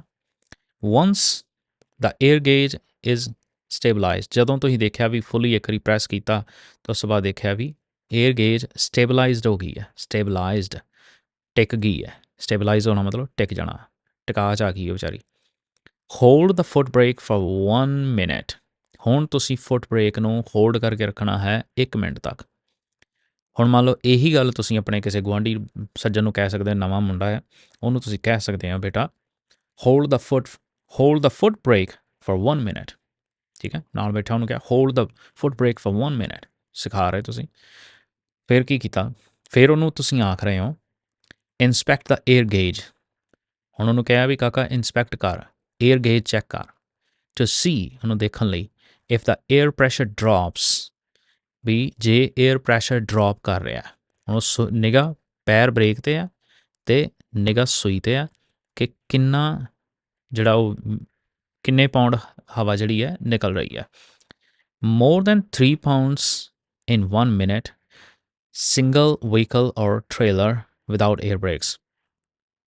3 ਪਾਉਂਡ ਕਹਿੰਦੇ ਆ ਵੀ ਜੇ ਤੇ 3 ਪਾਉਂਡ ਤੋਂ ਜ਼ਿਆਦਾ ਨਿਕਲ ਰਹੀ ਹੈ ਉਸ ਗੱਡੀ 'ਚੋਂ ਜਿਹਦੇ ਟ੍ਰੇਲਰ ਦੇ ਵਿੱਚ ਏਅਰ ਬ੍ਰੇਕ ਨਹੀਂ ਹੈਗੀਆਂ, ਜਿਹੜਾ ਛੋਟਾ ਹੋ ਸਕਦਾ ਮੰਨ ਲਓ, ਪਰ ਜਿਹੜਾ ਤੇ ਹੈਗਾ ਆ 4 ਪਾਉਂਡ ਵਾਲਾ ਕੰਬੀਨੇਸ਼ਨ ਵਹੀਕਲ, ਜਿਹੜਾ ਕੰਬੀਨੇਸ਼ਨ ਵਹੀਕਲ ਹੈ ਜੇ ਉਹਦੇ ਵਿੱਚੋਂ 4 ਪਾਉਂਡਸ ਇਨ 1 ਮਿੰਟ ਕੰਬੀਨੇਸ਼ਨ ਵਹੀਕਲ, ਜੇ 4 ਪਾਉਂਡ ਤੋਂ ਜ਼ਿਆਦਾ ਨਿਕਲ ਰਹੀ ਹੈ ਤਾਂ ਮਤਲਬ ਖਰਾਬੀ ਹੈ। ਸੋ ਤੁਸੀਂ ਇਹ ਚੀਜ਼ਾਂ ਰੋਜ਼ ਵਰਤਦੇ ਹੋ। ਗੱਲ ਇਹ ਹੈ ਕਿ ਉਹਨੂੰ ਅੰਗਰੇਜ਼ੀ 'ਚ ਬੋਲਣਾ ਸਿੱਖਣਾ ਹੈ। ਹੁਣ ਇਹੀ ਚੀਜ਼ਾਂ ਅੰਗਰੇਜ਼ੀ 'ਚ ਬੋਲਣੀਆਂ ਆ ਜਾਣ ਤੇ ਸੋਨੇ 'ਤੇ ਸੁਹਾਗਾ ਹੈ। ਠੀਕ ਹੈ ਜੀ। ਨਾਲ ਨਾਲ ਗੁਰਬਾਣੀ ਵੀ ਸਿੱਖੋ ਭਾਈ। ਖਰ ਕਾ ਪੈਂਖਰ ਤਾਉ ਛੁਟੈ ਜਾਓ ਉੱਪਰ ਲਾਦਾ। ਜਿੱਦਾਂ ਮਹਾਰਾਜ ਬਾਣੀ 'ਚ ਕਹਿੰਦੇ ਨਾ ਵੀ ਇਹ ਮਨ ਵੀ ਇੱਕ ਟਰੱਕ ਵਾਂਗੂ ਹੈ, ਇਹਦਾ ਕੋਈ ਪਤਾ ਨਹੀਂ ਜਦੋਂ ਮਸਤ ਜਾਂਦਾ ਨਾ ਮਨ ਖੋਟਰ ਤੇਰਾ ਨਹੀਂ ਵਿਸ਼ਵਾਸ ਤੂੰ ਮਹਾਂ ਉਤਮਾਦਾ। ਇਹ ਮਨ ਜਿਹੜਾ ਹੈ ਨਾ ਖੋਟਰ ਹੈ, ਖੋਤਾ ਹੈ। ਇਹ ਜੇ ਹੱਥੋਂ ਨਿਕਲ ਗਿਆ ਤੇ ਬਾਬਾ ਜੀ ਕਹਿੰਦੇ ਫਿਰ ਇਹ ਦੁਲੱਤੀ ਮਾਰਦਾ ਬਹੁਤ ਭੈੜੀ। ਮਨ ਖੋਟਰ ਤੇਰਾ ਨਹੀਂ ਵਿਸ਼ਵਾਸ, ਤੇਰੇ ਤੇ ਭਰੋਸਾ ਨਹੀਂ, ਤੂੰ ਮਹਾਂ ਉਦਮਾਦਾ, ਤੂੰ ਬਹੁਤ ਮਸਤਿਆਂ ਹੋਇਆ ਹੈ। ਖਰ ਕਾ ਪੈਂਖਰ ਤਾਉ ਛੁਟੈ ਜਾ ਉੱਪਰ ਲਾਦਾ। ਜਿਹੜਾ ਖਰ ਹੈ, ਖੋਤਾ ਹੈ, ਉਹਦਾ ਜਿਹੜਾ ਪੈਂਖੜ ਪਾਇਆ ਜਾਂਦਾ ਨਾ ਪੈਰ 'ਚ, ਉਹਨੂੰ ਰੱਸੀ ਬੰਨ੍ਹੀ ਜਾਂਦੀ ਹੈ ਵੀ ਦੁਲੱਤੀ ਨਾ ਮਾਰੇ, ਉਦੋਂ ਲਾਇਆ ਜਾਂਦਾ ਜਦੋਂ ਉੱਤੇ ਭਾਰ ਲੱਦ ਦਿੱਤਾ ਜਾਂਦਾ ਹੈ। ਸੋ ਇਹ ਮਨ ਵੀ ਇਸੇ ਤਰ੍ਹਾਂ ਹੈ, ਮਸ਼ੀਨਰੀ ਵੀ ਤੁਹਾਡੀ ਇਸੇ ਤਰ੍ਹਾਂ ਹੈ। ਇਹਦਾ ਵੀ ਪੈਂਖੜ ਪਾ ਕੇ ਰੱਖਣਾ ਪੈਂਦਾ, ਇਹਦਾ ਪੈਂਖੜ ਦੇਖਣਾ ਪੈਂਦਾ ਕਿਤੇ ਢਿੱਲਾ ਨਾ ਪੈ ਜੇ। ਹੈ ਜੀ। ਚਲੋ ਮਹਾਰਾਜ ਮਿਹਰ ਕਰੇ। ਅੱਗੇ let's go next what it says. ਹੁਣ ਆ ਗਿਆ ਉਹ ਡਿਵਾਈਸ ਚੈੱਕ ਕਰਨੀਆਂ ਜਿਹੜੀਆਂ ਇਹ ਦੱਸਦੀਆਂ ਨੇ ਕਿ ਭਾਈ ਤੁਹਾਡੇ ਏਅਰ ਜਿਹੜੀ ਹੈ ਜ਼ਿਆਦਾ ਰਿਲੀਜ਼ ਹੋ ਰਹੀ ਹੈ ਨਾਰਮਲ ਤੋਂ, ਅਤੇ ਇਹ ਉਸ ਲੈਵਲ 'ਤੇ ਆਉਣ ਵਾਲੀ ਹੈ ਜਿਸ ਲੈਵਲ 'ਤੇ ਆ ਕੇ ਤੁਹਾਡੀਆਂ ਪਾਰਕਿੰਗ ਬ੍ਰੇਕਸ ਆਪਣੇ ਆਪ ਲੱਗ ਜਾਣਗੀਆਂ ਚੱਲਦੇ ਟਰੱਕ ਦੀਆਂ, ਐਮਰਜੈਂਸੀ ਬ੍ਰੇਕਸ। ਸੋ ਇਹ ਉਹ ਡਿਵਾਈਸ ਨੂੰ ਚੈੱਕ ਕਰਨਾ ਹੈ ਕਿ ਉਹ ਕੰਮ ਕਰ ਰਿਹਾ ਉਹ ਡਿਵਾਈਸ। ਹੋ ਸਕਦਾ ਕਿਸੇ ਦੇ ਟਰੱਕ ਵਿੱਚ ਉਹ ਬਜ਼ਰ ਹੈ, ਜਾਂ ਕਿਸੇ ਦੇ ਟਰੱਕ ਵਿੱਚ ਉਹ ਲਾਈਟ ਹੈ, ਜਾਂ ਕਿਸੇ ਦੇ ਫਲੈਗ ਹੈ, ਜਾਂ ਕੁਛ ਆਵਾਜ਼ ਆਉਂਦੀ ਹੈਗੀ। ਕੀ ਕਹਿੰਦੇ ਨੇ ਉਹ? ਕਹਿੰਦੇ air warning device test. Air warning device test without restarting the engine. ਬਿਨਾਂ ਇੰਜਨ ਨੂੰ ਰੀਸਟਾਰਟ ਕੀਤਿਆਂ make sure the key or electric power is in the on or battery charge। ਇਹ ਦੇਖਣਾ ਹੈ ਕਿ ਇਲੈਕਟ੍ਰਿਕ ਪਾਵਰ ਜਿਹੜੀ ਹੈ ਉਹ ਔਨ ਪੋਜੀਸ਼ਨ 'ਤੇ ਆ, ਚਾਬੀ ਔਨ ਦੇ ਉੱਤੇ ਆ। ਠੀਕ ਹੈ ਜੀ। Begin fanning off the air pressure. Fanning off air pressure ਨੂੰ ਫੈਨ ਆਫ ਕਰਨਾ। ਕਿੱਦਾਂ? ਫੈਨ ਆਫ ਦਾ ਮਤਲਬ ਹੈ ਉਹਨੂੰ ਰਿਲੀਜ਼ ਕਰਨਾ। ਏਅਰ ਪ੍ਰੈਸ਼ਰ ਨੂੰ ਘਟਾਓ। ਕਿੱਦਾਂ ਘਟਾਉਣਾ ਹੈ? By applying and releasing the foot brake. Apply ਕਰੋ, ਬ੍ਰੇਕ ਨੂੰ ਲਗਾਓ, ਅਪਲਾਈ ਕਰੋ ਅਤੇ ਰਿਲੀਜ਼ ਕਰੋ, ਅਪਲਾਈ ਕਰੋ, ਲਗਾਓ ਅਤੇ ਛੱਡੋ, ਲਗਾਓ ਅਤੇ ਛੱਡੋ, ਅਪਲਾਈ ਰਿਲੀਜ਼। ਠੀਕ ਹੈ। ਸੇਮ ਇਹਦੇ ਨਾਲ ਕੀ ਹੋਏਗਾ? ਏਅਰ ਪ੍ਰੈਸ਼ਰ ਫੈਨ ਆਫ ਹੋ ਜਾਏਗਾ, ਮਤਲਬ ਨਿਕਲ ਜਾਏਗਾ, ਏਅਰ ਪ੍ਰੈਸ਼ਰ ਘਟਦਾ ਜਾਂਦਾ ਹੈ। You are fanning off the air pressure by applying and releasing the foot brake. ਇੱਦਾਂ ਬੋਲਣਾ ਮੁੜ ਕੇ। The low air warning device or devices, the low air warning devices should activate। ਹੁਣ ਜਿਹੜੀਆਂ ਉਹ ਡਿਵਾਈਸਿਸ ਲੱਗੀਆਂ ਨੇ ਉਹਨਾਂ ਨੂੰ ਜਾਂ ਤਾਂ ਉਹ ਜਗਣਗੀਆਂ, ਜਾਂ ਕੋਈ ਆਵਾਜ਼ ਤੁਹਾਡੇ ਟਰੱਕ ਦੇ ਵਿੱਚ ਜਿੱਦਾਂ ਦਾ ਵੀ ਹੈਗਾ ਸਿਸਟਮ ਸਪੈਸੀਫਿਕੇਸ਼ਨ ਜੋ ਵੀ ਨੇ ਉਹ ਤੁਸੀਂ ਦੱਸਣਾ ਹੈ ਐਗਜ਼ਾਮੀਨਰ ਨੂੰ, ਜਾਂ ਤੁਸੀਂ ਜਿਹੜਾ ਨਵਾਂ ਬੱਚਾ ਹੈ ਉਹਨੂੰ ਸਿਖਾ ਰਹੇ ਹੋ। ਸੋ ਉਹਨੂੰ ਤੁਸੀਂ ਕਹਿੰਦੇ ਹੋ they should activate। ਠੀਕ ਹੈ। Warning devices should activate before ਮਤਲਬ ਪਹਿਲਾਂ। ਇਸ ਕਿਹੜੀ ਚੀਜ਼ ਤੋਂ ਪਹਿਲਾਂ ਉਹ ਡਿਵਾਈਸ ਐਕਟੀਵੇਟ ਹੋਣੀ ਚਾਹੀਦੀ ਹੈ? ਬਿਫੋਰ ਏਅਰ ਪ੍ਰੈਸ਼ਰ ਡਰੋਪਸ ਬਿਲੋ 55 PSI। ਇਸ ਚੀਜ਼ ਤੋਂ ਪਹਿਲਾਂ ਕਿ 55 PSI ਤੋਂ ਪਹਿਲਾਂ ਕਿ ਜੇ ਹੁਣ 55 ਦੇ ਉੱਤੇ ਪ੍ਰੈਸ਼ਰ ਆ ਗਿਆ, 55 ਪਾਊਂਡਸ ਪਰ ਸਕੁਏਅਰ ਇੰਚ। ਠੀਕ ਹੈ। ਇਹ ਕਹਿੰਦਾ ਵੀ ਜੇ ਇੱਥੇ ਤੱਕ ਆ ਗਿਆ ਤਾਂ ਉਦੋਂ ਤਾਂ ਫਿਰ ਬ੍ਰੇਕਾਂ ਠਾ ਹੋ ਗਈਆਂ, ਫਿਰ ਤਾਂ ਬ੍ਰੇਕਾਂ ਲੱਗ ਗਈਆਂ। ਉਹਦੇ ਆਉਣ ਤੋਂ ਪਹਿਲਾਂ ਹੋ ਸਕਦਾ ਉਹ 65 ਜਾਂ 70 ਉੱਤੇ ਕਿਸੇ ਦੇ ਟਰੱਕ 'ਚ ਜਗਦੀ ਹੋਵੇ। ਠੀਕ ਹੈ ਜੀ। 80-90 ਠੀਕ ਹੈ, ਪਰ ਜੇ ਉਹ ਤੋਂ ਥੱਲੇ ਮੰਨ ਲਓ ਵੀ ਕਿਸੇ ਦੀ 65 'ਤੇ ਆ ਕੇ ਲਾਈਟ ਜਗਦੀ ਹੈ ਜਾਂ ਆਵਾਜ਼ ਆਉਂਦੀ ਹੈ, ਟਰੱਕ ਵਾਰਨਿੰਗ ਦਿੰਦਾ ਹੈ ਕਿ ਭਾਈ ਕੋਈ ਟੂੰ ਦੀ ਆਵਾਜ਼ ਆਉਂਦੀ ਹੈ ਵਟਐਵਰ, ਤਾਂ ਉਹ ਡਿਵਾਈਸਿਸ ਚੱਲਦੀਆਂ ਪਈਆਂ ਹੋਣੀਆਂ ਚਾਹੀਦੀਆਂ ਨੇ। ਇਹ ਉਸ ਚੀਜ਼ ਦੀ ਚੈਕਿੰਗ ਚੱਲ ਰਹੀ ਹੈ। ਔਰ ਲੈਵਲ ਸਪੈਸੀਫਾਈਡ ਬਾਏ ਦਾ ਮੈਨੂਫੈਕਚਰਰ ਕਹਿੰਦੇ ਨੇ ਕਿ ਜਿਹੜਾ ਬਣਾਉਣ ਵਾਲਾ ਹੁੰਦਾ ਆ ਉਹਨੂੰ ਕਹਿੰਦੇ ਆ ਮੈਨੂਫੈਕਚਰਰ, ਠੀਕ ਆ। ਹੁਣ ਹਰ ਕੰਪਨੀ ਨੇ ਮੈਨੂਫੈਕਚਰਰ, ਹੁਣ ਕੋਈ ਮੈਨੂਫੈਕਚਰਰ ਜਿੱਦਾਂ ਐਪਲ ਦੀ ਕੰਪਨੀ ਹੈ ਉਹ ਮੈਨੂਫੈਕਚਰਰ ਹੈ ਆਈਫੋਨ ਦੀ ਅਤੇ ਮੈਕਬੁੱਕਸ ਦੀ, ਅਤੇ ਸੈਮਸੰਗ ਕੰਪਨੀ ਹੈ ਉਹ ਬਣਾਉਂਦੀ ਹੈ ਗਲੈਕਸੀ ਦੇ ਜਿਹੜੀ ਉਹ ਆਪਣੇ ਫ਼ੋਨ ਬਣਾਉਂਦੀ ਹੈ। ਸੋ ਮੈਨੂਫੈਕਚਰਰ ਜਿਹੜਾ ਚੀਜ਼ਾਂ ਨੂੰ ਬਣਾ ਰਿਹਾ ਹੈ। ਸੋ ਮੈਨੂਫੈਕਚਰਰਸ ਨੇ ਨਾਲ ਸਪੈਸੀਫਾਈਡ ਚੀਜ਼ਾਂ ਦੱਸੀਆਂ ਹੁੰਦੀਆਂ ਕਿ ਸਾਡੇ ਟਰੱਕ ਦਾ ਵਿੱਚ ਆਹ ਵਾਲੀ ਬੱਤੀ ਜਗ ਜਾਏਗੀ ਜਦੋਂ ਤੁਹਾਡਾ ਏਅਰ ਦਾ ਪ੍ਰੈਸ਼ਰ ਜਿਹੜਾ ਹੈ ਉਹ 60 'ਤੇ ਆ ਗਿਆ ਜਾਂ ਸਮਥਿੰਗ ਉਸ ਤੋਂ ਪਹਿਲਾਂ ਆ ਗਿਆ। ਹਰ ਕਿਸੇ ਦੀਆਂ ਆਪਣੀਆਂ ਆਪਣੀਆਂ ਸਪੈਸੀਫਿਕੇਸ਼ਨਸ ਨੇ। Next, it is the applicants responsibility. ਬਈ ਇਹ ਜ਼ਿੰਮੇਵਾਰੀ ਕਿਹਦੀ ਹੈ? It is the applicants responsibility. ਇਹ ਜ਼ਿੰਮੇਵਾਰੀ ਹੈ ਜਿਹੜਾ ਜਿੰਨੇ ਅਰਜ਼ੀ ਬਿਨੈਕਾਰ, ਜਿੱਦਾਂ ਪੰਜਾਬੀ 'ਚ ਕਹਿ ਦਿੰਦੇ ਬਿਨੈਕਾਰ ਦੀ, ਕਿ ਜਿਹੜਾ ਬੰਦਾ ਅਰਜ਼ੀ ਲੈ ਕੇ ਆਇਆ ਕਿ ਮੈਂ ਟੈਸਟ ਪਾਸ ਕਰਨਾ ਹੈ। ਖੈਰ, ਤੁਸੀਂ ਭਾਵੇਂ ਟੈਸਟ ਪਾਸ ਕਰ ਚੁੱਕੇ ਹੋ ਪਰ ਇਹੀ ਸ਼ਬਦਾਂ ਨੇ ਤੁਹਾਡਾ ਸਾਥ ਦੇਣਾ ਹੈ, ਇਹ ਤੁਹਾਡੇ ਨਾਲ ਨਿਭਣਗੇ। ਸੱਜਣ ਸਹੀ ਨਾਲ ਮੈਂ ਚੱਲਦਿਆਂ ਨਾਲ ਚੱਲਣ, ਜਿੱਥੇ ਲੇਖਾ ਮੰਗੀਏ ਤਿੱਥੇ ਖੜੇ ਦਸਨ। ਸੱਜਣ ਉਹੀ ਹੁੰਦੇ ਜਿਹੜੇ ਨਾਲ ਚੱਲਣ, ਅਤੇ ਸੱਜਣ ਦੇ ਗੁਣ ਹੀ ਚੱਲਦੇ ਨੇ ਨਾਲ, ਰੱਬ ਦੇ ਬਖਸ਼ੇ ਗੁਣ ਨੇ। ਸਾਂਝ ਕਰੀ ਜਾਂ ਗੁਣਾ ਕੇਰੀ, ਜੇ ਗੁਣ ਨਹੀਂ ਹੈਗੇ ਤਾਂ ਮਾਰੇ ਕਹਿੰਦੇ ਵਿਣ ਗੁਣ ਕੀਤੇ ਭਗਤ ਨਾ ਹੋਏ, ਅਤੇ ਗੁਣਾਂ ਤੋਂ ਬਗੈਰ ਭਗਤੀ ਨਹੀਂ ਹੁੰਦੀ। ਸੋ ਇਹ ਤੁਹਾਡੀ ਰਿਸਪੋਂਸੀਬਿਲਿਟੀ ਹੈ ਕਿ ਟੂ ਨੋ ਦਾ ਵਹੀਕਲ ਨੂੰ ਜਾਣਨਾ। ਇਹ ਤੁਹਾਡੀ ਜ਼ਿੰਮੇਵਾਰੀ ਆ ਭਾਈ ਕਿ ਤੁਹਾਨੂੰ ਆਪਣੇ ਵਹੀਕਲ ਦਾ ਪਤਾ ਹੋਵੇ। To know the vehicle manufacturer's specifications, ਤੁਹਾਨੂੰ ਉਹਦੀਆਂ ਸਪੈਸੀਫਿਕੇਸ਼ਨਸ ਪਤਾ ਹੋਣ ਕਿ ਉਹਦੇ ਬਾਰੇ ਉਹ ਕੀ ਕਹਿੰਦੇ ਨੇ, ਠੀਕ ਹੈ ਜੀ। ਜਿੱਦਾਂ ਹੁਣ ਆਈਫੋਨ ਵਾਲੇ ਕਹਿਣ ਵੀ ਸਾਡਾ ਜਿਹੜਾ ਆਈਫੋਨ ਹੈ ਜਦੋਂ ਬੈਟਰੀ 10% ਰਹਿ ਗਈ ਤੁਹਾਨੂੰ ਵਾਰਨਿੰਗ ਕਰੇਗਾ।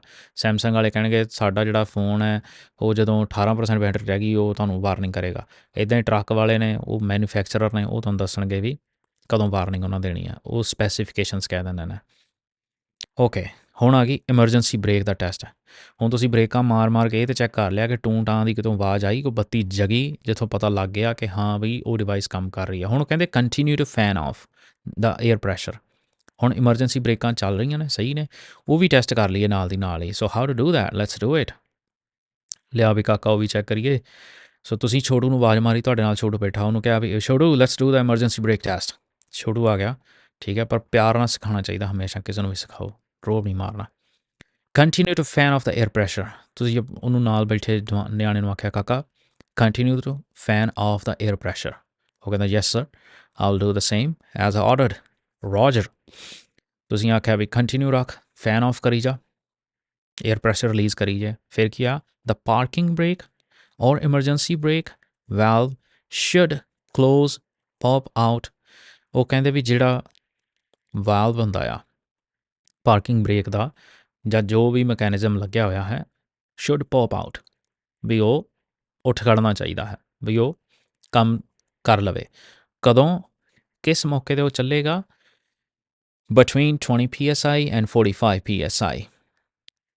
ਵੀ ਜਾਂ ਤਾਂ 20 ਅਤੇ 45 ਦੇ ਵਿਚਕਾਰ ਉਹਨੂੰ ਕੰਮ ਜ਼ਰੂਰ ਕਰਨਾ ਚਾਹੀਦਾ। ਇਹ ਚੈੱਕ ਕਰਨਾ ਹੈ ਕਿ ਹਾਂ ਬਈ ਉਹ ਕੰਮ ਜ਼ਰੂਰ ਕਰ ਰਿਹਾ। ਤੁਸੀਂ ਖਲੋਤੇ ਟਰੱਕ ਦੀਆਂ ਬ੍ਰੇਕਸ ਲਗਾ ਕੇ ਪਹਿਲਾਂ ਤਾਂ ਰਿਲੀਜ਼ ਕਰਤਾ ਸਾਰਾ, fan off, you are trying to fan off all air pressure that you have, and when the air pressure is coming below 55 PSI, what happens? The parking brakes or emergency brakes, they automatically hold the tires. ਸੋ ਉਹਨੂੰ ਕਹਿੰਦੇ ਆ ਕਿ ਹਾਂਜੀ ਇਹ ਕੰਮ ਕਰ ਰਹੀਆਂ ਨੇ। ਸੋ ਉਹ ਨਹੀਂ ਕੰਮ ਕਰਨਾ ਚਾਹੀਦਾ। ਇਹ ਨਾ ਹੋਵੇ ਕਿ 20 ਤੋਂ ਥੱਲੇ ਚੱਲ ਜੇ ਅਤੇ ਉਹ ਕੰਮ ਹੀ ਨਾ ਕਰਨ, ਇੰਨਾ ਵੀ ਥੱਲੇ ਨਹੀਂ ਜਾਣਾ ਚਾਹੀਦਾ, ਜਾਂ 45 ਤੋਂ ਪਹਿਲਾਂ ਹੀ ਨਾ ਕੰਮ ਕਰ ਜਾਣ, ਇਹ ਵੀ ਧਿਆਨ ਰੱਖਣਾ ਹੈ। ਓਕੇ ਜੀ। On air operator trailers, the tractor protection valve and trailer parking brake or emergency brake valve should close pop out at the same time or prior to the valve for the truck, tractor, bus. ਇੱਕ ਤਾਂ ਲਾਈਨਾਂ ਲੰਮੀਆਂ ਬੜੀਆਂ ਲਿਖਦੇ ਨੇ ਆ, ਸੋ ਤੁਹਾਨੂੰ 2-3 ਵਾਰੀ ਤੁਹਾਨੂੰ ਸ਼ਾਇਦ ਪੜ੍ਹਨੀਆਂ ਪੈ ਸਕਦੀਆਂ ਨੇ, ਤੁਹਾਡੇ ਲੈਵਲ 'ਤੇ ਡਿਪੈਂਡ ਕਰਦਾ ਹੈ। ਹੋ ਸਕਦਾ ਕੋਈ ਬਹੁਤ ਵਧੀਆ ਪੜ੍ਹਦਾ ਹੋਵੇ, ਜੇ ਤੁਹਾਨੂੰ ਬਹੁਤ ਵਧੀਆ ਅੰਗਰੇਜ਼ੀ ਆਉਂਦੀ ਹੈ ਭਾਈ ਨਾਲ ਦਿਆਂ ਨੂੰ ਸਿਖਾਓ, ਗਿਆਨ 'ਚ ਵਾਧਾ ਹੁੰਦਾ, ਭਲਾ ਹੀ ਹੋਏਗਾ ਕਿਸੇ ਦਾ, ਤੁਹਾਡਾ ਵੀ, ਕਿਸੇ ਦੀ ਜਾਨ ਬਚੇਗੀ, ਕਿਸੇ ਦਾ ਨੌਲੇਜ। ਖੈਰ, ਔਨ ਏਅਰ ਓਪਰੇਟਰ ਟ੍ਰੇਲਰਸ, ਜਿਹੜੇ ਟ੍ਰੇਲਰਸ ਏਅਰ 'ਤੇ ਚੱਲਦੇ ਨੇ, ਏਅਰ ਬ੍ਰੇਕ ਵਾਲੇ ਨੇ, ਦਾ ਟਰੈਕਟਰ ਪ੍ਰੋਟੈਕਸ਼ਨ ਵੈਲਵ, ਜਿਹੜਾ ਟਰੈਕਟਰ ਪ੍ਰੋਟੈਕਸ਼ਨ ਵੈਲਵ ਲੱਗਿਆ ਹੋਇਆ, ਅਤੇ ਨਾਲ ਦੀ ਨਾਲ ਟ੍ਰੇਲਰ ਪਾਰਕਿੰਗ ਬ੍ਰੇਕਸ, ਇਹ ਦੋਨੋਂ ਚੀਜ਼ਾਂ ਉਹ ਕਹਿੰਦੇ ਨੇ should close at the same time, ਇਹ ਇੱਕੋ ਟਾਈਮ 'ਤੇ ਇਕੱਠੇ ਹੀ ਲੱਗਣੇ ਚਾਹੀਦੇ ਨੇ। ਅਤੇ ਜਾਂ ਫਿਰ prior to the valve for the truck, tractor or bus, ਕਈ ਸੋ ਜਾਂ ਫਿਰ ਜਿਹੜਾ ਟਰੱਕ ਦਾ ਵਾਲਵ ਹੈ ਉਸ ਤੋਂ ਪਹਿਲਾਂ। ਸੋ ਇਹ ਜਿਹੜੇ ਵਾਲਵ ਨੇ ਇਹ ਜਾਂ ਤਾਂ ਇਕੱਠੇ ਲੱਗਣੇ ਚਾਹੀਦੇ ਨੇ ਜਾਂ ਫਿਰ ਜਿਹੜਾ ਵਾਲਵ ਹੈ ਟਰੱਕ ਵਾਲੇ ਵਾਲਵ ਤੋਂ ਪਹਿਲਾਂ ਲੱਗਣਾ ਚਾਹੀਦਾ। Okay, you will need to identify. ਇਹ ਲਾਈਨ ਬਿਲਕੁਲ ਤੁਸੀਂ ਇਸੇ ਤਰ੍ਹਾਂ ਬੋਲ ਸਕਦੇ ਹੋ ਜਿੱਦਾਂ ਤੁਹਾਡੇ ਲਾਗੇ ਕੋਈ ਬੈਠਾ। You can say you will need to identify. ਤੈਨੂੰ ਆਈਡੈਂਟੀਫਾਈ ਕਰਨਾ ਪਏਗਾ, ਤੈਨੂੰ ਦੱਸਣਾ ਪਏਗਾ ਦ ਲੈਵਲ ਸਪੈਸੀਫਾਈਡ, ਕਿ ਕਿਹੜਾ ਲੈਵਲ ਸਪੈਸੀਫਾਈ ਕੀਤਾ ਗਿਆ ਹੈ, ਕਿਹੜਾ ਲੈਵਲ ਰੱਖਿਆ ਗਿਆ ਹੈ ਬਾਏ ਦਾ ਮੈਨੂਫੈਕਚਰਰ। ਕਿ ਮੈਨੂਫੈਕਚਰਰ ਨੇ ਕਿਹੜਾ ਲੈਵਲ ਰੱਖਿਆ ਹੋਇਆ, ਕਿਹੜਾ ਲੈਵਲ ਸੈੱਟ ਕੀਤਾ ਹੋਇਆ ਹੈ ਫਾਰ ਦਾ ਵਹੀਕਲ ਦੇ ਵਾਸਤੇ। ਯੂ ਆਰ ਟੈਸਟਿੰਗ ਇਨ, ਵੀ ਜਿਹੜੇ ਵਹੀਕਲ ਦੇ ਵਿੱਚ ਤੁਸੀਂ ਟੈਸਟ ਦੇ ਰਹੇ ਹੋ ਉਹਦਾ ਮੈਨੂਫੈਕਚਰਰ ਨੇ ਕੀ ਲੈਵਲ ਸੈੱਟ ਕੀਤਾ ਹੋਇਆ ਹੈ। You will need to identify that sir. If you don't, automatically your test will be terminated by the examiner. If the vehicle's valves are not designed to pop out, ਹੁਣ ਇੱਕ ਇਹ ਵੀ condition ਹੈਗੀ ਆ, if ਜੇ the vehicle's valves, ਜਿਹੜੇ vehicles ਦੇ valves ਨੇ are not designed, ਵੀ ਉਹ ਇੱਦਾਂ ਡਿਜ਼ਾਈਨ ਨਹੀਂ ਕੀਤੇ ਗਏ to pop out, ਕਿ ਉਹ pop out ਕਰਨ, ਕਿ ਉਹ ਚੱਲ ਪੈਣ ਆਪਣੇ ਆਪ। You will need to listen for the sound, ਤੇ ਤੁਹਾਨੂੰ ਸਾਊਂਡ ਵੱਲ ਧਿਆਨ ਦੇਣਾ ਪੈਣਾ ਹੈ ਕਿ ਬਈ ਵੈਲਵ ਤਾਂ ਪੌਪ ਆਊਟ ਨਹੀਂ ਹੋਣੇ ਪਰ ਹਵਾ ਦੀ ਆਵਾਜ਼ ਤਾਂ ਜ਼ਰੂਰ ਆਏਗੀ। You will need to listen for the sound of air discharging from the air system. ਤੇ ਤੁਹਾਨੂੰ ਧਿਆਨ ਦੇਣਾ ਪਏਗਾ ਕਿ ਏਅਰ ਡਿਸਚਾਰਜ ਹੋ ਰਹੀ ਹੈ, ਜਿੱਦਾਂ ਹਸਪਤਾਲ 'ਚ ਬੰਦਾ ਕਹਿੰਦੇ ਡਿਸਚਾਰਜ ਕਰ ਦਿੱਤਾ, ਠੀਕ ਆ, ਡਿਸਚਾਰਜ ਕਰਤਾ, ਇਸੇ ਤਰ੍ਹਾਂ ਏਅਰ ਡਿਸਚਾਰਜ ਹੋ ਗਈ। ਅਤੇ ਉਹ ਡਿਸਚਾਰਜ ਹੁੰਦੀ ਏਅਰ ਦਾ ਸਾਊਂਡ ਤੁਹਾਨੂੰ ਸੁਣਨਾ ਚਾਹੀਦਾ ਹੈ, ਉਹਦਾ ਧਿਆਨ ਦੇਣਾ। ਵਿਚ ਇੰਡੀਕੇਟਸ, ਜੋ ਕਿ ਇਸ ਗੱਲ ਵੱਲ ਇਸ਼ਾਰਾ ਕਰਦਾ ਹੈ, ਵਿਚ ਇੰਡੀਕੇਟਸ, ਸੋ ਉਹ ਜਿਹੜਾ ਸਾਊਂਡ ਉਹ ਇੰਡੀਕੇਟ ਕਰਦਾ ਹੈ ਦ ਪਾਰਕਿੰਗ ਔਰ emergency brakes have been applied, ਕਿ ਭਾਈ ਜਿਹੜੀਆਂ ਪਾਰਕਿੰਗ ਬ੍ਰੇਕਸ ਨੇ ਉਹ ਲੱਗ ਗਈਆਂ ਨੇ। ਸੋ ਕਈਆਂ ਦੇ ਵਿੱਚ ਵੈਲਵ ਨਹੀਂ ਪੌਪ ਆਊਟ ਹੁੰਦੇ ਬਟ ਆਵਾਜ਼ ਹੀ ਆ ਜਾਂਦੀ ਹੈ, ਆਵਾਜ਼ ਤੋਂ ਪਤਾ ਲੱਗ ਜਾਂਦਾ ਹੈ। Okay, so you will need to identify. ਹੁਣ ਤੁਹਾਨੂੰ 4-5 ਵਾਰੀ ਹੋ ਸਕਦਾ ਇਹਨੂੰ ਪੜ੍ਹਨਾ ਪਵੇ। ਮੈਂ ਤੁਹਾਨੂੰ ਫਿਰ ਯਾਦ ਦਿਵਾ ਦਿਆਂ ਕਿ ਇੱਕ ਵਾਰੀ ਪੜ੍ਹਿਆ ਕੋਈ ਵੀ ਚੀਜ਼ ਕਿਸੇ ਵੀ ਇਨਸਾਨ ਦੇ ਦਿਮਾਗ 'ਚ ਨਹੀਂ ਬਹਿ ਜਾਂਦੀ। ਜੇ ਵਾਹਿਗੁਰੂ ਕਿ ਇੱਦਾਂ ਦੀ ਸਮਰੱਥਾ ਦੇਵੇ ਅਤੇ ਸੱਚੇ ਪਾਤਸ਼ਾਹ ਦੇ ਅੱਗੇ ਅਰਦਾਸ ਕਰੀ ਵੀ ਹਾਂ ਜੇ ਰੱਬਾ ਇੱਦਾਂ ਦੀ ਸਮਰੱਥਾ ਦੇ ਦੇ, ਆਪਾਂ ਸਵੇਰੇ ਇੱਕ ਕਿਤਾਬ ਫੜੀ, ਉਹਨੂੰ ਪੜ੍ਹਿਆ, 6 ਘੰਟੇ ਪੜ੍ਹਿਆ ਅਤੇ 6 ਘੰਟੇ ਬਾਅਦ ਉਹ ਕਿਤਾਬ ਦੇ ਜਿੰਨੇ ਅੰਗ ਪੜ੍ਹੇ, ਜਿੰਨੇ ਪੰਨੇ ਜੋ ਪੜ੍ਹਿਆ ਉਹ ਸਾਰੇ ਸਾਡੇ ਜ਼ਿਹਨ 'ਚ ਬਹਿ ਜਾਣ ਤਾਂ ਬੜੀ ਵੱਡੀ ਕਿਰਪਾ ਆ। ਖੈਰ, ਇਸ ਲਈ ਵਾਰ-ਵਾਰ ਇਸ ਪੈਰਾਗ੍ਰਾਫ ਨੂੰ ਪੜ੍ਹਿਓ ਅਤੇ ਉਹਦੇ ਮੀਨਿੰਗ ਨੂੰ ਸਮਝੋ। ਨਹੀਂ ਸਮਝ ਆਉਂਦਾ ਤਾਂ ਵੋਇਸ ਮੈਸੇਜ ਛੱਡ ਦਿਓ WhatsApp 'ਤੇ ਜਾਂ ਕਾਲ ਕਰ ਲਓ ਜੀ, direct call. If the vehicle is equipped with backup air system, ਹੁਣ ਕਿਸੇ ਵਹੀਕਲ ਦੇ ਵਿੱਚ ਇਫ ਦ ਵਹੀਕਲ, ਜੇ ਵਹੀਕਲ ਇਕਵਿਪਡ ਹੈ ਵੀ ਉਹਦੇ ਵਿੱਚ ਲੱਗਾ ਹੋਇਆ ਹੈ, ਜੇ ਤੁਹਾਡੇ ਟਰੱਕ ਵਿੱਚ ਲੱਗਾ ਹੋਇਆ ਹੈ, ਕੀ ਲੱਗਾ ਹੋਇਆ ਹੈ, with a backup air system, backup air system ਉਹਦੇ ਵਿੱਚ ਹੈਗਾ ਆ, ਇਕਵਿਪਡ ਹੈ, ਅਤੇ ਤੁਸੀਂ ਕੀ ਕਰਨਾ, you will need to explain that, you will need to explain, ਫਿਰ ਤੁਹਾਨੂੰ ਜ਼ਰੂਰਤ ਹੈ ਉਹ ਗੱਲ ਐਕਸਪਲੇਨ ਕਰਨ ਦੀ, that there is a backup system and that the valves will not pop out, ਠੀਕ ਹੈ। ਹੁਣ ਬੈਕਅਪ ਸਿਸਟਮ ਲੱਗਾ ਹੋਇਆ ਹੈ ਜਿਹੜਾ ਕਿ ਹਵਾ ਨੂੰ ਵਾਪਸ ਭਰ ਰਿਹਾ ਹੈ, ਅਤੇ ਤੁਸੀਂ ਕਹੋਗੇ ਕਿ ਭਾਈ ਐਗਜ਼ਾਮੀਨਰ ਸਾਹਿਬ ਸਾਡੇ ਇੱਥੇ ਵਾਲਵ ਪੌਪ ਆਊਟ ਨਹੀਂ ਕਰਨੇ ਕਿਉਂਕਿ ਬੈਕਅਪ ਸਿਸਟਮ ਲੱਗਾ ਹੋਇਆ ਹੈ। ਸੋ ਇਹ ਤੁਹਾਡੀ ਜ਼ਿੰਮੇਵਾਰੀ ਹੈ ਐਕਸਪਲੇਨ ਕਰਨਾ, ਠੀਕ ਹੈ ਜੀ। If the vehicle is equipped with a backup air system, you will need, ਤੁਹਾਨੂੰ ਲੋੜ ਹੈ to explain ਕਰਨ ਦੀ, ਦੱਸਣ ਦੀ, that ਕਿ there is a backup system, ਕਿ ਇੱਥੇ ਇੱਕ backup system ਹੈ, and that the valves will not pop out, valves pop out ਨਹੀਂ ਕਰਨਗੇ, ਨਹੀਂ ਖੁੱਲਣਗੇ।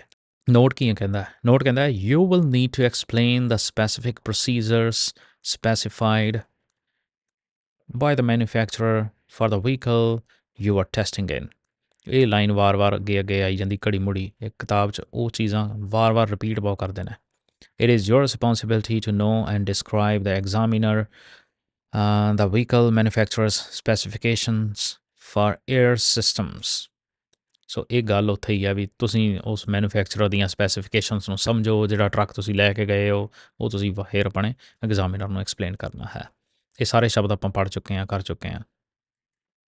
ਹਾਈਡ੍ਰੋਲਿਕ ਬ੍ਰੇਕ ਸਿਸਟਮ ਜੇ ਤੁਸੀਂ ਕਰਨਾ ਚਾਹੁੰਦੇ ਹੋ ਕਰ ਸਕਦੇ ਹੋ। ਕਈਆਂ ਦੇ ਟਰੱਕ ਵਿੱਚ ਇਹ ਕਹਿੰਦੇ ਛੋਟੇ ਟਰੱਕਾਂ 'ਚ ਹੁੰਦੀ ਹੈ, ਔਰ ਹਾਈਡ੍ਰੋਲਿਕ ਜੇ ਤੁਸੀਂ ਅੰਗਰੇਜ਼ੀ ਸਿੱਖਣੀ ਹੈ ਤਾਂ ਇਹਦੀ ਵੀ ਪ੍ਰੈਕਟਿਸ ਤੁਸੀਂ ਕਰ ਸਕਦੇ ਹੋ। ਸ਼ਾਇਦ ਇਹ 'ਚ ਕੋਈ ਨਵਾਂ ਸ਼ਬਦ ਤੁਹਾਡੇ ਲਈ ਆ ਜਾਏ। Hydraulic brake systems inspect that indicators, ਜਿਹੜੇ ਇੰਡੀਕੇਟਰਸ ਨੇ ਉਹਨਾਂ ਨੂੰ ਇੰਸਪੈਕਟ ਕਰੋ। ਐਂਡ ਵਾਰਨਿੰਗ ਸਿਸਟਮਸ, ਜਿਹੜੇ ਵਾਰਨਿੰਗ ਸਿਸਟਮਸ ਨੇ ਆਰ ਫੰਕਸ਼ਨਿੰਗ ਇਹਨੂੰ ਕਹਿੰਦੇ ਆ ਫੰਕਸ਼ਨਿੰਗ, ਕਿ ਉਹ ਕੰਮ ਕਰ ਰਹੇ ਨੇ, ਫੰਕਸ਼ਨ ਕਰ ਰਹੇ ਨੇ ਆਪਣਾ ਜੋ ਉਹਨਾਂ ਦਾ ਫੰਕਸ਼ਨ ਹੈ, ਐਜ਼ ਸਪੈਸੀਫਾਈਡ ਬਾਈ ਦਾ ਮੈਨੂਫੈਕਚਰਰ, ਜਿੱਦਾਂ ਮੈਨੂਫੈਕਚਰਰ ਨੇ ਕਿਹਾ ਸੀ ਉਹਨਾਂ ਨੂੰ ਸੈੱਟ ਕੀਤਾ ਸੀ ਕਿ ਉਸੇ ਤਰ੍ਹਾਂ ਕੰਮ ਕਰ ਰਹੇ ਨੇ।